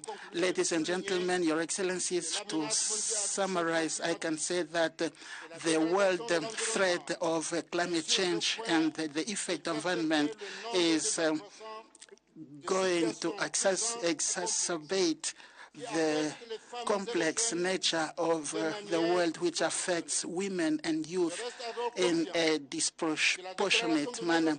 I would like to say that the Declaration of Nairobi will certainly express our African solidarity, to speak with one voice, to express our African specificities. I am confident that we'll come with the true solutions to the big continental and world challenges that we will also defend at the COP28 that will take place in Republic Arab Emirates. And they need our support through the personal commitment of its president, Sheikh Nahdet Al-Narian, through innovative technology in order to fight effectively against climate change. Asante sana. Thank you.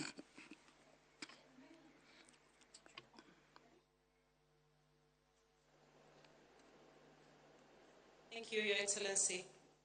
Excellencies, now to cap for us this opening session is the chairperson of the Committee of African Heads of State and Government on Climate Change, and also the President of the Republic of Kenya, His Excellency William Samoei Ruto. Welcome, Your Excellency.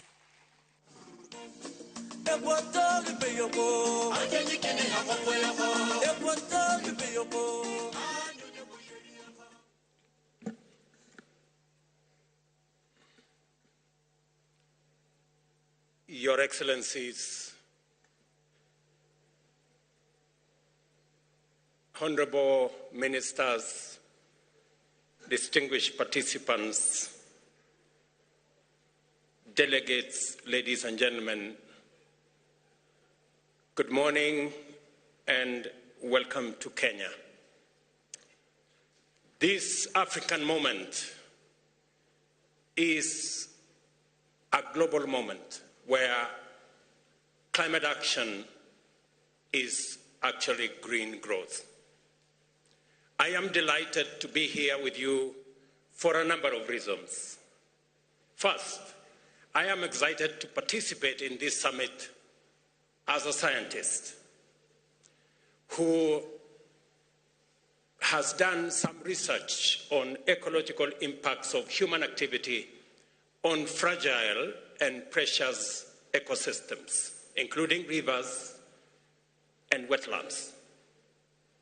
I am also privileged to be leading the Kenyan delegation to the Africa Climate Summit. And besides, I have the honor for the time being of serving the young green continent of the future as the chair of CAHOST, the Committee of African Heads of State on Climate Change.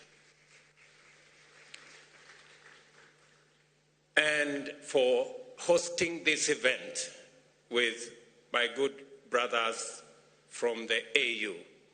And I dare say this conversation is happening in the right city, where the UN has the global environmental capital, where we have UNEP. I am therefore highly encouraged by your strong response for our invitation to attend and participate in this inaugural transformative Continental Assembly convened to focus on climate action from the standpoint of generating African solutions to global challenges. The participation in the numerous events that make up this summit has so far demonstrated impressive commitment, extraordinary enthusiasm, exemplary motivation, and unparalleled determination to confront the problems, clarify issues, engage inclusively, and define a unique strategy platform for the implementation of bold interventions to catalyze progress in the global climate action agenda.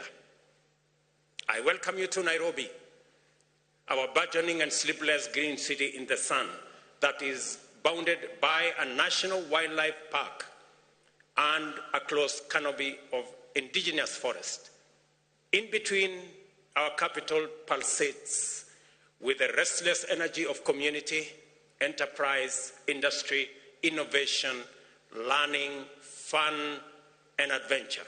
Please feel at home and find time to enjoy the sights and sounds of our city and country. And when I say welcome home, it's both figuratively but also in reality. I did say yesterday, I did inform the participants yesterday that Kenya, where you are sitting, a few kilometers from where you are sitting, has been discovered the earliest remains of man on earth. And it means that before you guys went all over the place in Africa, Europe, and America, and the rest of the world, we all began from here.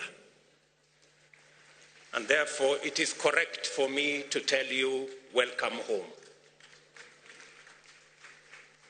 And while you are away, these are the greetings, just so that you find your way around. Jambo is the greetings. Maybe, and when somebody else tells you Jambo, you reply Jambo. It's simple. Jambo. Good. I will take you one more step. When you want to say, how are you? You say Mambo. Simple. And then the reply is Poa.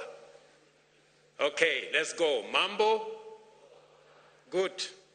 There you go. So I'm sure you'll find your way around with that. Africa is a very young continent.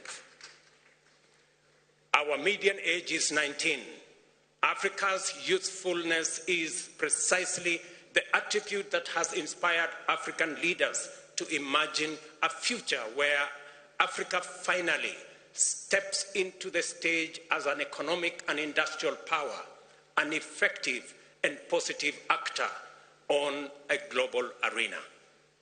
I am very proud because of this realization, and it has motivated Africa's leaders to create meaningful opportunities for young people to participate in, contribute to, and take charge of consequential endeavors in many sectors.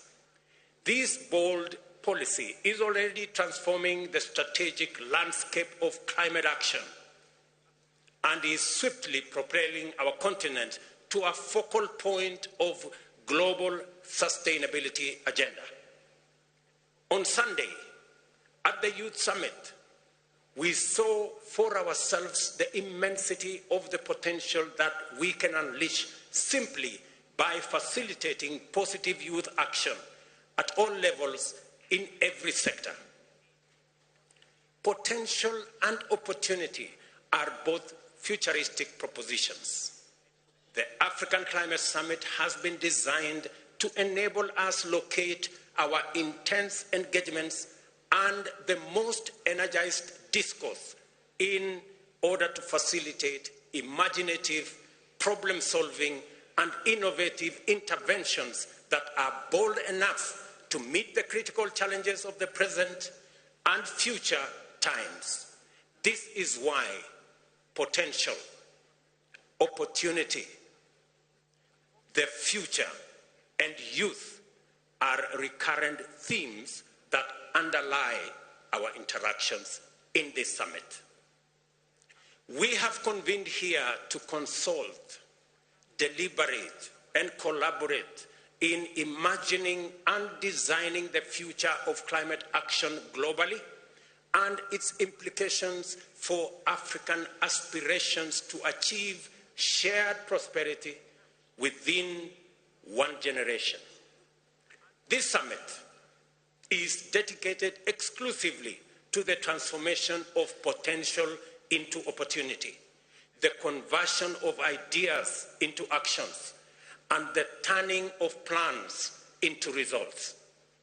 It is about creating a firm consensus, designing effective strategies, securing commitments, and forging transformative partnerships that will drive climate action in the direction and at the rate required to pull our continent and planet back from the brink of a climate disaster. The urgency of this moment is informed by the knowledge that climate change is the greatest challenge, not only to the well-being of humanity, but to every existence of life on Earth, and that only urgent and coordinated action on a global scale can stop the impending catastrophe by lowering greenhouse gas emissions and reducing their concentration in the atmosphere. This is an immense and formidable challenge, even at the best of times. However, the time we are in, and in which we must implement this urgent and daunting undertaking, is a complicated and difficult time for nations throughout the world. Regional conflict with geopolitical ramifications have compounded the disruptive impacts of the COVID-19 pandemic to throw global supply chains into disarray, slowing down economies, raising the cost of living, suppressing economic growth, and straining food systems to a breaking point. The complex interplay of these circumstances also combine with other localized vulnerabilities to drive adversity in many communities, placing intense pressure on governments to reconfigure resources, allocation, and other strategic interventions. In short, it would be understandable if African leaders prioritized other commitments and relegated climate action to an afterthought. This is why I proudly celebrate the courage and imagination with which the people of Africa and their leaders have converged with extraordinary focus and commitment on the climate agenda, not as an additional or peripheral concern for public policy, but as the foremost priority and the defining intervention in our collective journey to shared prosperity.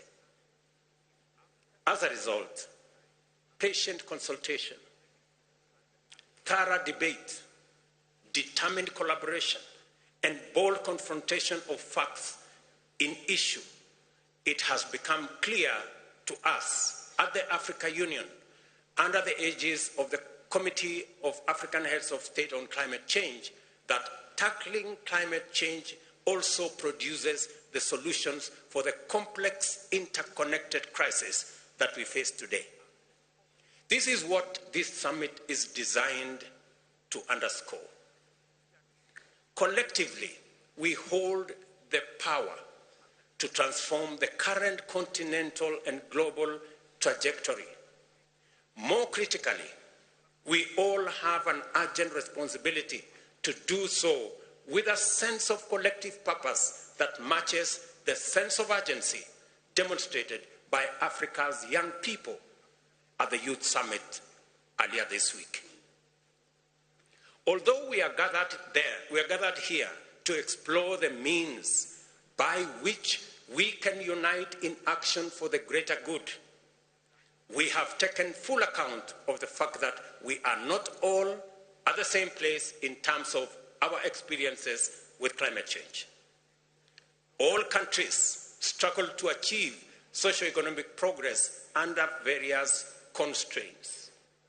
Due to a range of complex and interconnected historical, political, and economic factors, African countries struggle with unique, inordinate, and incredibly complex structural drawbacks in the quest to provide opportunities for their peoples to achieve prosperity. Nevertheless, we have all, in our different ways, succeeded in making progress over the years amid these extraordinary difficulties. The tragedy of climate change is that it is relentlessly eating away at this progress. And going by evidence based on scientific projections, its appetite to consume our GDP will grow in years to come. We are already losing between 5 and 15% of our GDP growth every year to the adverse impacts of climate change. At the same time, the cost of adaptation continues to rise along with the cost of living, while the cost of development capital for African countries remains prohibitive, as millions of our youth remain unemployed. Only rapid and inclusive transformation, powered by robust industrialization, can place us firmly on a path towards sustainable resolution of these challenges. A sound understanding of the nature and causes of climate change, coupled with our experience of its devastating effects, has provided us with a robust early warning system that the classical economic development progression precedent is not available for us as a pathway to this transformation. As Africans, we are strongly persuaded that not only is it urgent for us to execute an audacious leapfrogging of the traditional developmental pathway to industrialization, but urgent ecological imperatives also dictate that we must go green first before industrializing, and not vice versa, like the advanced industrial economies had the luxury to do. I emphasize this point to underscore the principle underlying Africa's position on climate action agenda and the foundation of our strategic, institutional, and policy direction.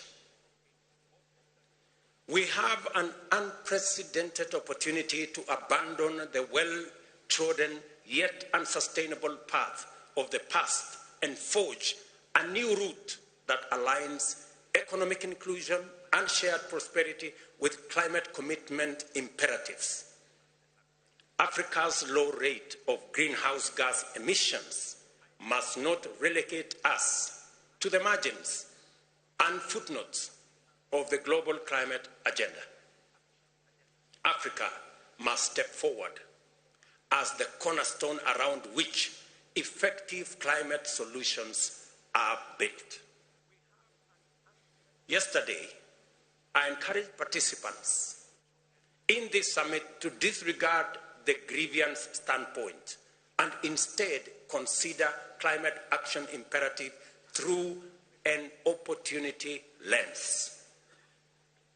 As soon as we do that, a nexus of feasible sequences begins to emerge in an unbroken continuum from potential to opportunity, and through investments and technological innovation into green manufacturing and industrialization, including shared prosperity. Our untapped renewable energy potential, together with the world's youngest population of skilled, motivated, and knowledgeable industrial men and women, along with Africa's abundant endowment of natural assets from carbon sinks to arable land and mineral wealth, confer on us the indispensable fundamentals to swiftly become a cost-competitive industrial hub with ample capacity to decarbonize global manufacturing and green the economies of our continent, our neighborhoods, and the globe.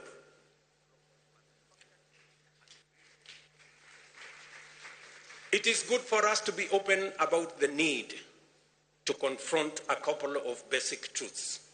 First, it is demonstrably clear that none of the world's industrialized nations will be able to achieve their net zero goals within the time indicated by scientists to avert further warming. Secondly, unlocking Africa's potential to undertake economic transformation along a green trajectory is the most feasible, just, and efficient way to attain a net zero world by 2050.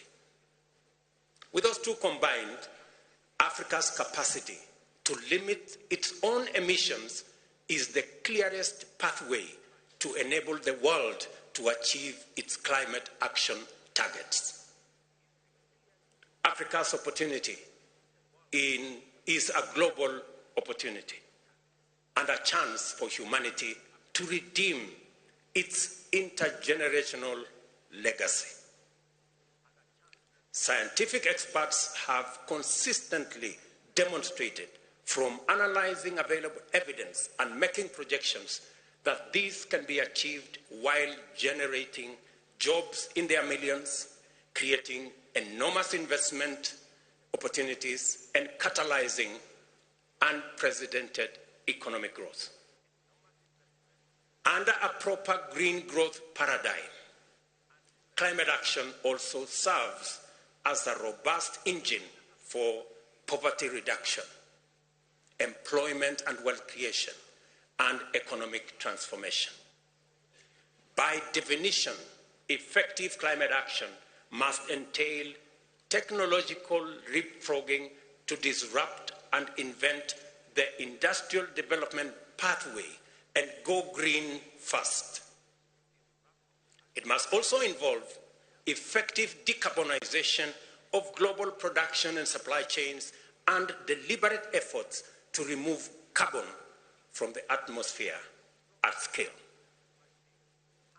Understood this way, green growth aligns perfectly with opportunity-oriented perspectives of climate change, which presents Africa with its most important means of achieving stability, prosperity, and development beyond middle-income industrial status.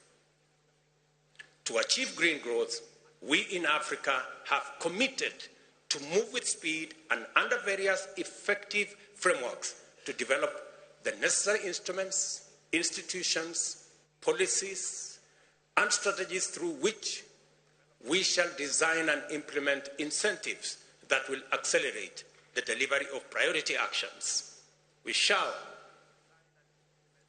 also support our youth, especially those in enterprise, to enable innovation and deliver localized solutions for the benefit of our communities, and at the same time attract other African and international investors to finance climate action.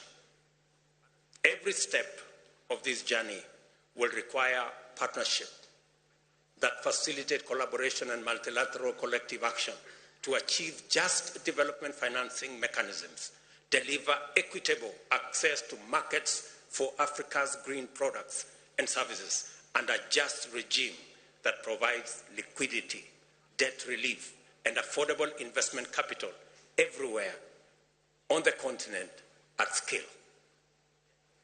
We are all connected to our common humanity and a shared stake in the vitality and livability of our planet. We are also bound firmly by the fact that Earth is all we have, that we have no other home, and that no alternative planet to resort to when things burn here. The most salient implication of this knowledge is that we cannot approach climate action and human development from a disconnected or adversarial standpoint. We cannot pursue climate action through insular, solitary policies. Global warming cannot be mitigated by air conditioning our little pockets and corners of the world. Prosperity cannot and must not be pursued in a zero-sum, exclusive fashion because the resulting injustice and inequality are the drivers of inequity, poverty, conflict, and activities that threaten biodiversity and encourage pollution. We are all interconnected. That is a statement of fact. And this existential moment provides us with a unique opportunity to reconnect with our shared humanity. In this summit, you will have heard and will continue to learn more about the bold, transformative, innovative fruits of partnerships, cooperation, and collaboration that are already underway in various parts of Africa. I invite you to pay close attention to as many of these cases as possible and assure you that you will be surprised, challenged, and inspired by the many wonderful demonstrations of bold initiatives in the face of many opportunities. That is the essence of this summit. It is an orientation, and in fact, an orientation run designed to familiarize us with our journey into the future, driven by African solutions, powered by African resources, and anchored on African opportunities. The collaboration I have in mind must be bold in ambition, broad in scope for their vision, deep in terms of diversity of their stakeholders, and long in terms of their geographical reach. An impressive example that I have had opportunity to interact with is the Global Center for Adaptation, an organization based in Rotterdam in the Netherlands, whose constitution is an appealing emblem of our aspiration from the aspirational design of its global headquarters and futuristic regional headquarters in Nairobi, comprising green walls and roofs as well as rain gardens, to the collaborative culture of its staff. Unsurprisingly, the center is intended to inspire the world to thrive with nature instead of pursuing the dangerous course of seeking to thrive at the expense of nature. The center spearheads the Africa Adaptation Acceleration Program, a focal point collaboration with the University of Nairobi, Africa Development Bank, and the Africa Union Commission as part of the continent's response to the climate crisis. I am delighted to announce that as an outcome of this summit today, Kenya will host the GCA Africa headquarters here in Nairobi. Ladies and gentlemen, it has taken tremendous courage, effort, and determination to leave behind us the old continent that was historically profiled with intense negativity. The Africa whose people neither are there to be seen or heard has summoned the confidence and readiness to confront hard facts, engage truthfully, and forge a common position on critical issues that project a new, bold, radically transformative voice into the global discourse. And let me say here that we have discussed potential. And it is true, we need to have a conversation about Africa's potential. Why? Because we have been profiled negatively. The continent of disease, war, poverty. But we are stepping forward to say, look here, Africa is the continent with 60% of the world's renewable energy assets.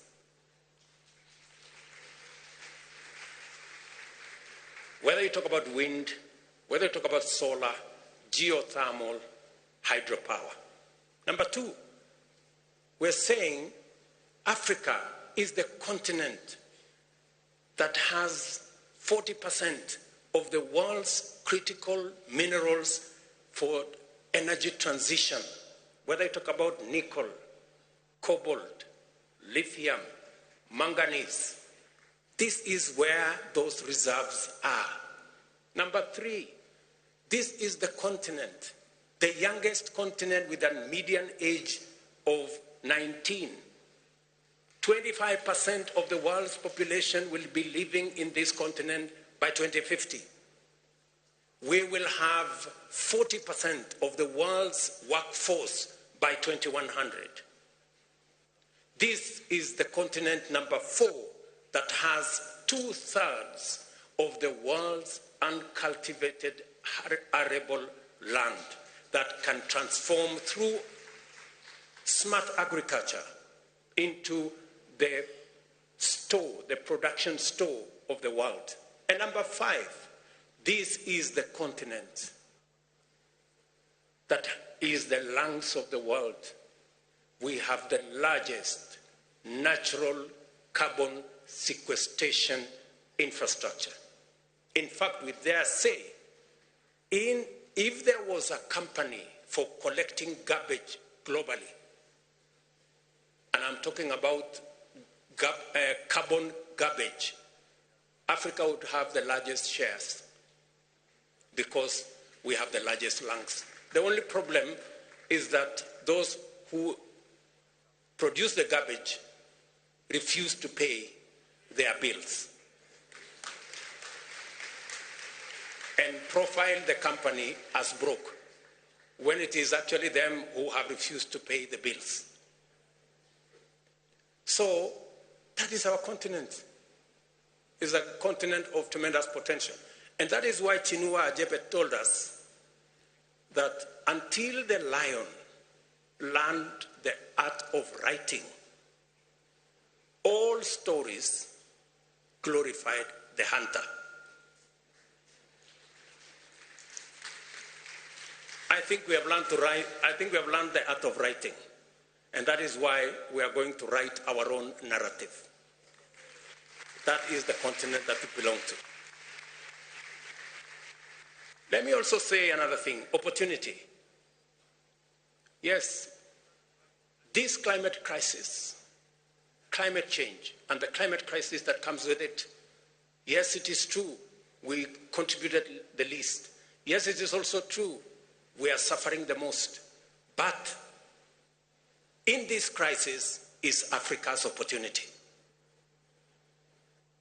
And that is what we want to focus on, Africa's opportunity to unlock the tremendous resources that we have for green energy transition.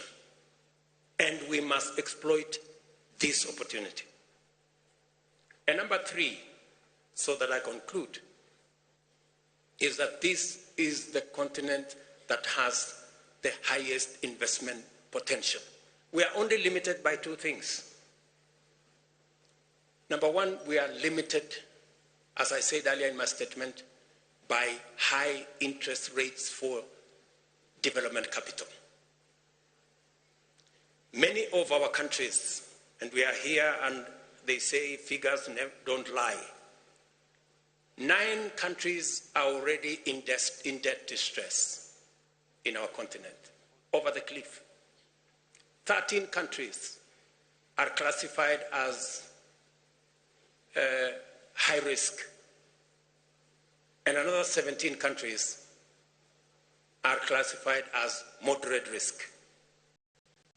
And the biggest contributor to debt stress in our continent is high interest rates. We pay 5 times more than others, meaning that in fact,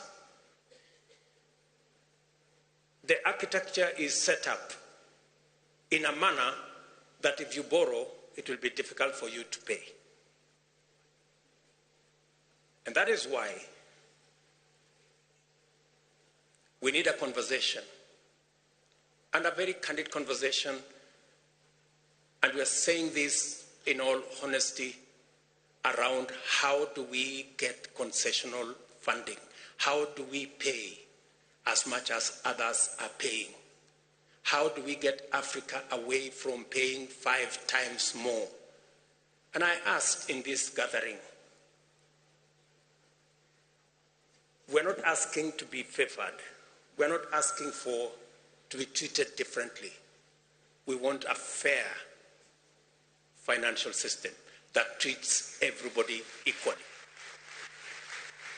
Ladies and gentlemen, that is not too much to ask. A fair international financial architecture is not a fair proposition or an unfair proposition to make. Number 2, many of our countries are headed into debt distress because of climate change.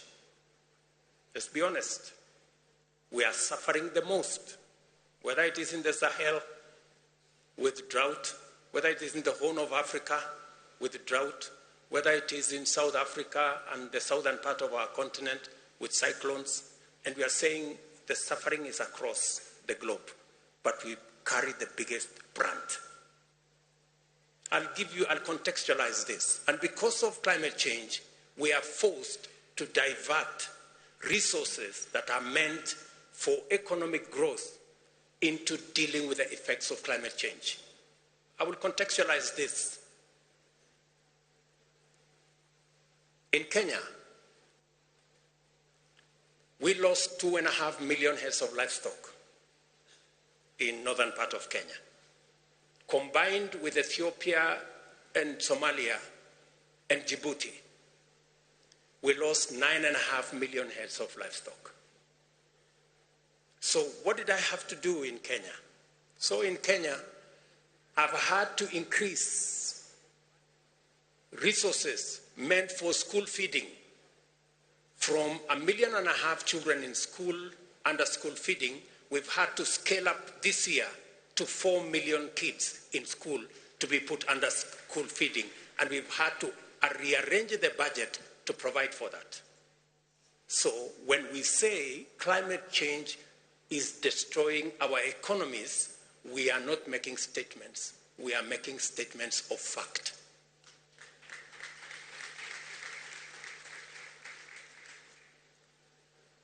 And that is what is driving many of our economies in that direction.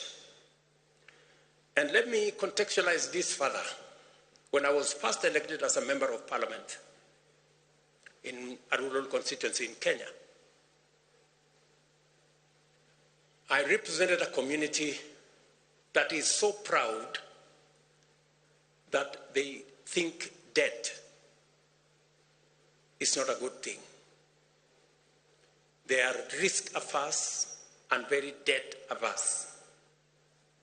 So, to try and encourage the community that time, then there was this phrase, and I want to say it in the indigenous community. There was a phrase that Kaigai Kobarin Besen Kosir Kobarin Panan. I will explain to you what that means. There is Besen and there is Panan. Besen is debt.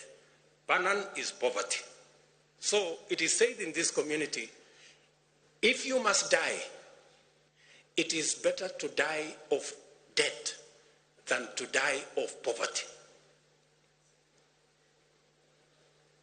Because you are dying anyway. So it's... And so, to contextualize that into this debate, we don't want to die in this continent, we don't want to die of debt, but we also don't want to die of poverty. That is why we must have a conversation around multilateral development banks and concessional financing and how we can finance our economies using resources that do not punish us.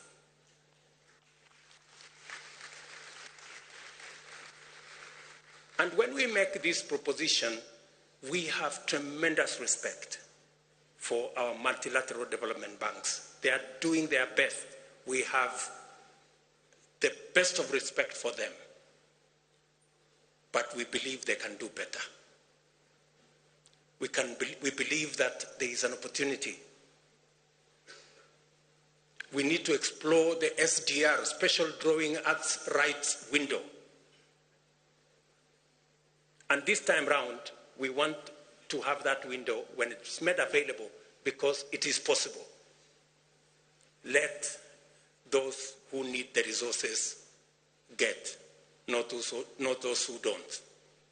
In the last experience, those who did not need the resources got more than those who needed the resources. We need to have a paradigm shift this time round.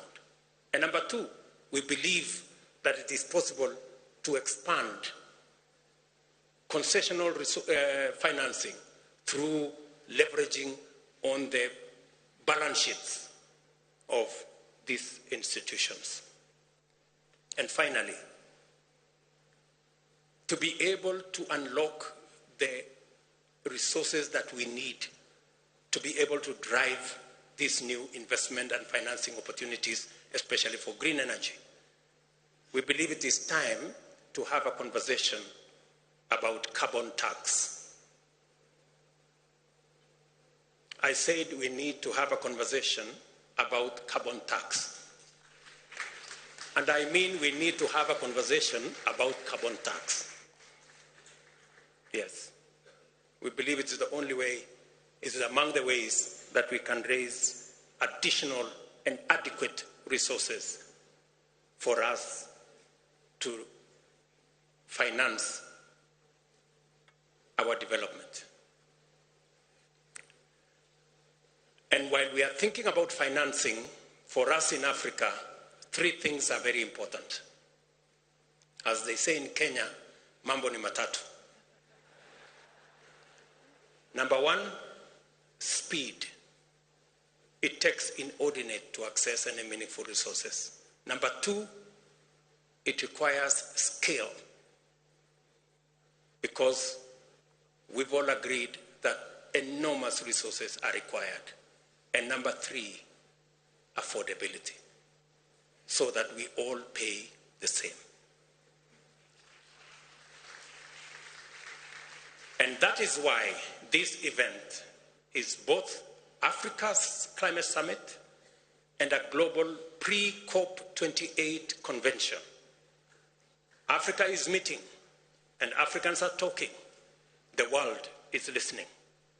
We must use this opportunity to lead the world in a new direction towards a future that holds immense promise for both Africa and the entire world.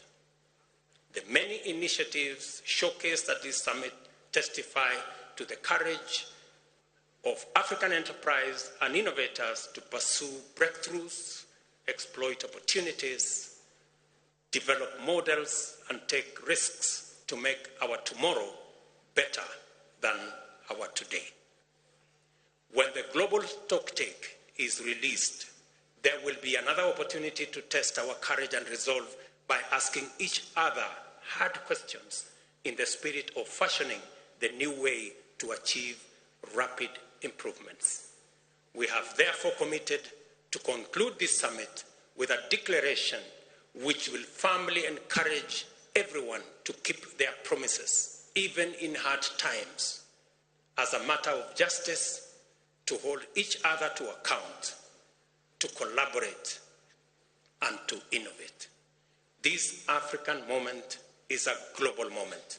We are in word and deed full stakeholders in this global journey and its primary navigators at this stage. I urge everyone at this summit to exercise bold leadership and contribute to our efforts to reconfigure global markets and international institutions around African aspirations and strategic goals. I call on each one of you to do their part so that the potential that lies in our continent can deliver opportunities for Africa's youth, communities, enterprises, and nations to actualize a future for all of us. It is a matter of long-standing African wisdom that if you want to go fast, go alone. But if you want to go far, go with others. We have a long way to go and no time to lose. In this moment of existential urgency of whole humanity, I dare say that we have our ancestors' permission to innovate a way not only to go fast, but also go together, provided we consult thoroughly, engage in good faith, collaborate effectively, and proceed inclusively. This is an emergency, and we must undertake climate action and green growth with this understanding. I thank you. God bless you. God bless Africa. Asante sana.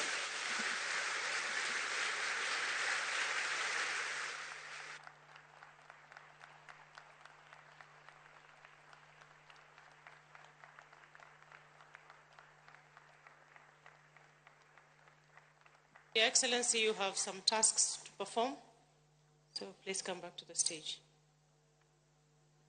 I have been requested to ask the climate envoy from America, who is scheduled to take a flight, take a few moments, come and speak to us. My good brother John Kerry is somewhere in this audience. Welcome, because he also has a declaration to make and an announcement to make. Welcome, John.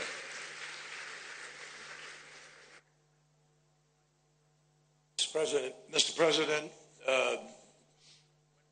distinguished presidents, Your Excellencies, fellow ministers, colleagues, friends, ladies and gentlemen, I have a feeling that after that extraordinarily powerful presentation by President Ruto, nobody should say anything. We should just act.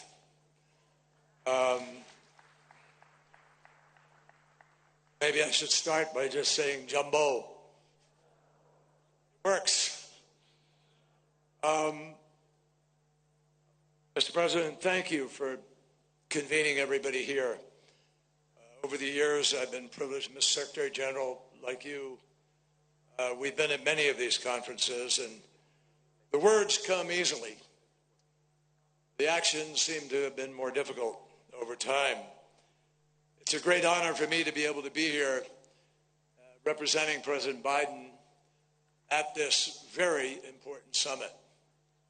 And I want you to know, as I listened, and as you listened, I could feel this room, something is happening. This is different. I feel that. This is different. And I think, Mr. President, I would just say to you, your leadership is palpable. We feel it. And in what you have said today, there is such a clear path ahead for all of us. Africa is meeting. Africa is speaking. Africa is deciding. And nothing could make a greater difference, I think, on a global basis, given what you just heard from the President about the remarkable resources that are here in Africa, about the young people who are thirsty, hungry for a future. And so Africa and this moment offer an enormous opportunity. This problem that we are facing is human-made. It's about pollution. It's not very complicated. It doesn't take a rocket scientist or a mathematician or equation work to its end in order to understand what's happening. Humanity is threatened by humanity, by the decisions that we are unwilling, it seems, to make. So, at this moment, I believe it is clear that Africa presents some of the greatest opportunity in the world. To do what? To win this battle about how we heat our homes, drive our vehicles, light our factories and our homes. This is about fundamental production of energy. And if we will make the right choices about that, the future is different for everybody. That's what's so attractive and important about what President Ruto was saying. You want to have a cleaner life? You want to have a healthier life? Less cancer? Eliminate 8 million people dying every single year because of the lack of quality air that we breathe? All of that comes from the unabated burning of fossil fuel. And it is challenging, if not threatening, our very planet that we all live on. So, 20 countries produce 80% of all the emissions. Mine is one of them. 20 countries. And it is critical for all of those 20 countries to immediately take steps to get on the path to the Paris Agreement, to align, to have the ability to keep 1.5 degrees alive. That will only happen if those 20 countries take the lead and make it happen. The crisis now is also, if justice is to mean anything, it certainly has to mean that if there's going to be a transition, everybody has to be able to share in the benefits of that transition. And right now, it is clear that you can't talk about a just transition, when some people, there's no transition at all. Or when some people, there is acute, unfair debt that swallows and drowns the choices that those countries have to make. My friends, adaptation, which wasn't on the front burner in the early years that we've been working at this, but it is now, and it should be, for the simple reason that without adequate adaptation, we don't make it. That's the predicament that we've created for ourselves for where we are now. So adaptation is critical, and the damage, Mother Nature is telling us on a weekly, daily basis. Every 18 days, we have a $1 billion climate event somewhere on this planet. So adaptation is critical. President Biden has now launched a program called Prepare, the President's Emergency Program for Adaptation. And he has committed that we are going to help at least 500 million people in developing countries, especially in Africa, to be able to adapt to the worst impacts of this crisis. He has committed the United States to work alongside African nations to lead the way in adapting to and managing the impacts of the climate crisis. And as part of Prepare, he is providing, or will fight with the Congress and guarantee that we will provide $3 billion annually for adaptation for the $12 billion program that he believes is essential in order to be able to do our part to adapt to this challenge. It is why we are working with partners on the Transitional Committee this year to design an effective fund to help vulnerable developing countries respond to loss and damage. And it is why last year in Sharm el-Sheikh, the President decided that the United States needed to try to accelerate that process, that we joined with our friends in Europe and elsewhere to say that no, it's not adequate to do that over a 2-year period. We need to close out and understand where we're going with the Loss and Damage Fund in 1 year, this year, when we all meet in Dubai. So, in addition, as part of implementing PREPARE, I'm pleased to announce today also we're going to provide an additional $30 million for climate-resilient food security efforts across Africa. First, $20 million to the Africa Adaptation Initiative for the Food Security Accelerator, and that will invest in agricultural businesses and help them create their own independent climate-resilient supply chains. Second, $10 million will go to the Climate Resilient Adaptation Finance and Technology Transfer Facility to scale technologies so that we can advance adaptation efforts like cold chain storage, which would help maintain the quality and the safety of food from the farm all the way to the homes of people in the world. We've learned that adaptation saves lives, creates jobs, and obviously it's just plain old common sense. Roads and bridges that are built today can only spur growth and curb poverty if they're still standing tomorrow. So in many ways, we have learned Africa suffers to a great degree the worst impacts of the climate crisis. And it is essential that every country step up to help other nations, and particularly Africa at this point, in order to be able to adapt to the climate impacts. But at the same time, we also have to continue to mitigate, and I think you all understand that. Of the 20 most impacted countries in the world, 17 are in Africa. That tells the story. We all have a moral obligation. The rest of the world, and particularly the developed world, the world that has those 20 countries with the biggest economies, we have a fundamental imperative for all of us to get this job done. Ladies and gentlemen, I am personally convinced we are going to get to a low-carbon, no-carbon economy. I see incredible things happening around the world. With the IRA in the U.S., we are breaking new ground on battery storage, on new technologies for wind turbines that will get 30, 40 megawatts of power from one turbine, new technologies for accelerating the transition with hydrogen and so forth, all of the things that President Ruto talked about. The vision that your president has put forward today is not just a vision for Africa, it's a vision for the world. And President Ruto is showing a path for everybody to follow, and I hope everybody will feel impacted by what he has said here.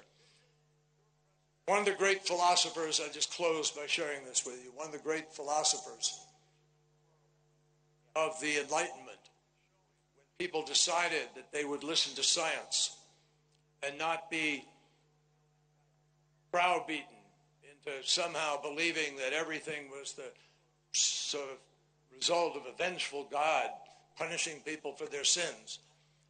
But people decided and understood certain scientific facts make a difference. And they're real. And that has guided us for the centuries since then. Those pathfinders helped us to understand how to break ground and build a world in which we can have vaccines and deal with new technologies and go to the moon and so forth. We can win this battle, but we only win it if we make some fundamental decisions. Immanuel Kant, one of the great philosophers of that time, wrote, "Science is organized knowledge. Wisdom is organized life."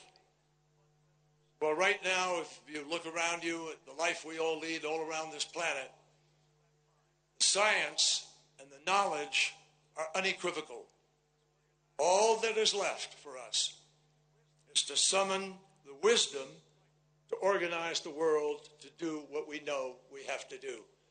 That's the vision that I heard from President Ruto, and that is the vision that I'm convinced will come out of this week of great effort at this summit, which can help to prepare for a groundbreaking COP at which we do the job people are asking us to do. Thank you very much.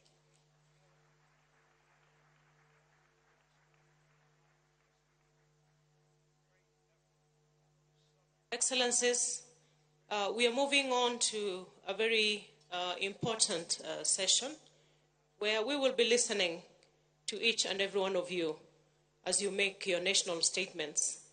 But a few minutes before that, I want to usher in Zain to, and Your Excellency, President William Ruto, to undertake a signing ceremony here, and then we move on to the national statements. Thank you, Excellencies.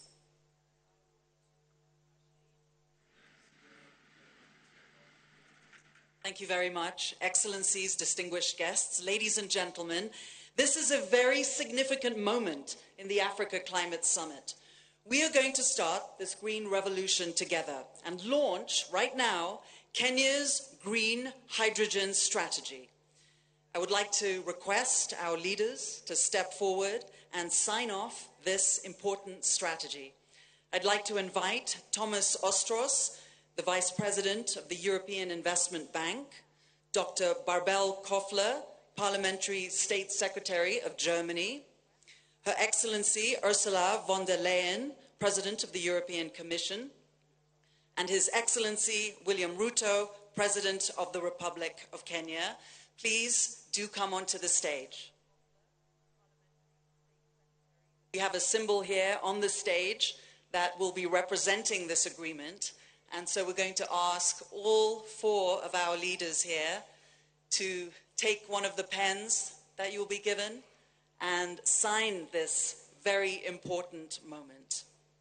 And just for context, as we get set up over there, over 93% of Kenya's electricity comes from renewable energy sources, with a drive to reach 100% by 2030.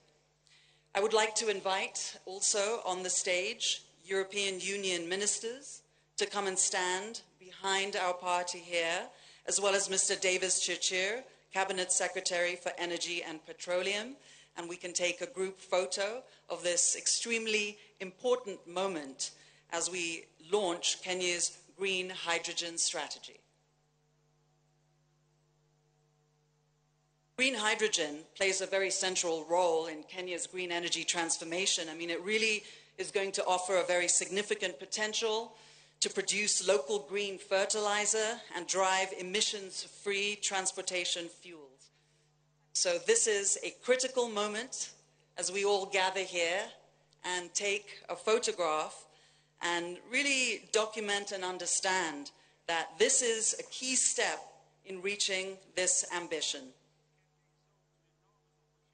And as the signing takes place, congratulations, everyone. A round of applause.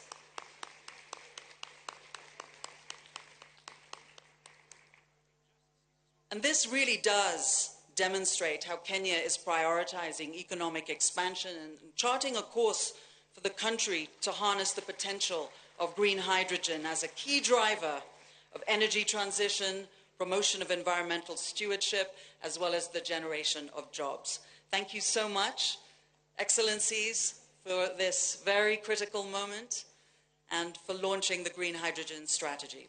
I'd like to invite Mike Gitonga to take over, the head of protocol. Thank you very much, Zain.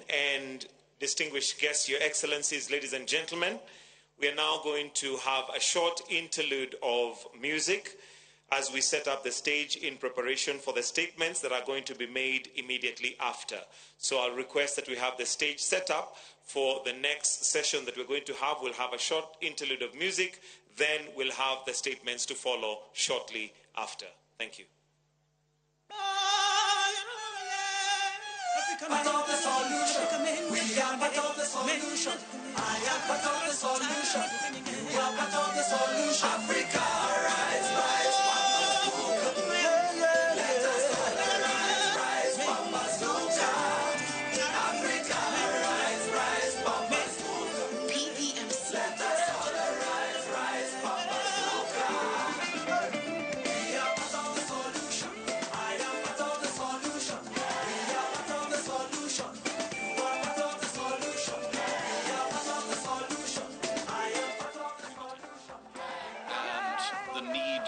sense, to reset and reframe the global climate debate. It is clear, he was clear, that the world is burning and that it is urgent that we do something about it, and that some parts of the world are burning more than others, and those parts of the world that are burning more than others are not necessarily the ones that caused the burning in the first place. So there's no doubt that issues of climate justice are front and center at this summit. But at the same time, President Ruto was very, very keen to emphasize climate opportunity. And that's what we're in this hall to discuss. And I'm really honored, Minister, that in a second we're going to be celebrating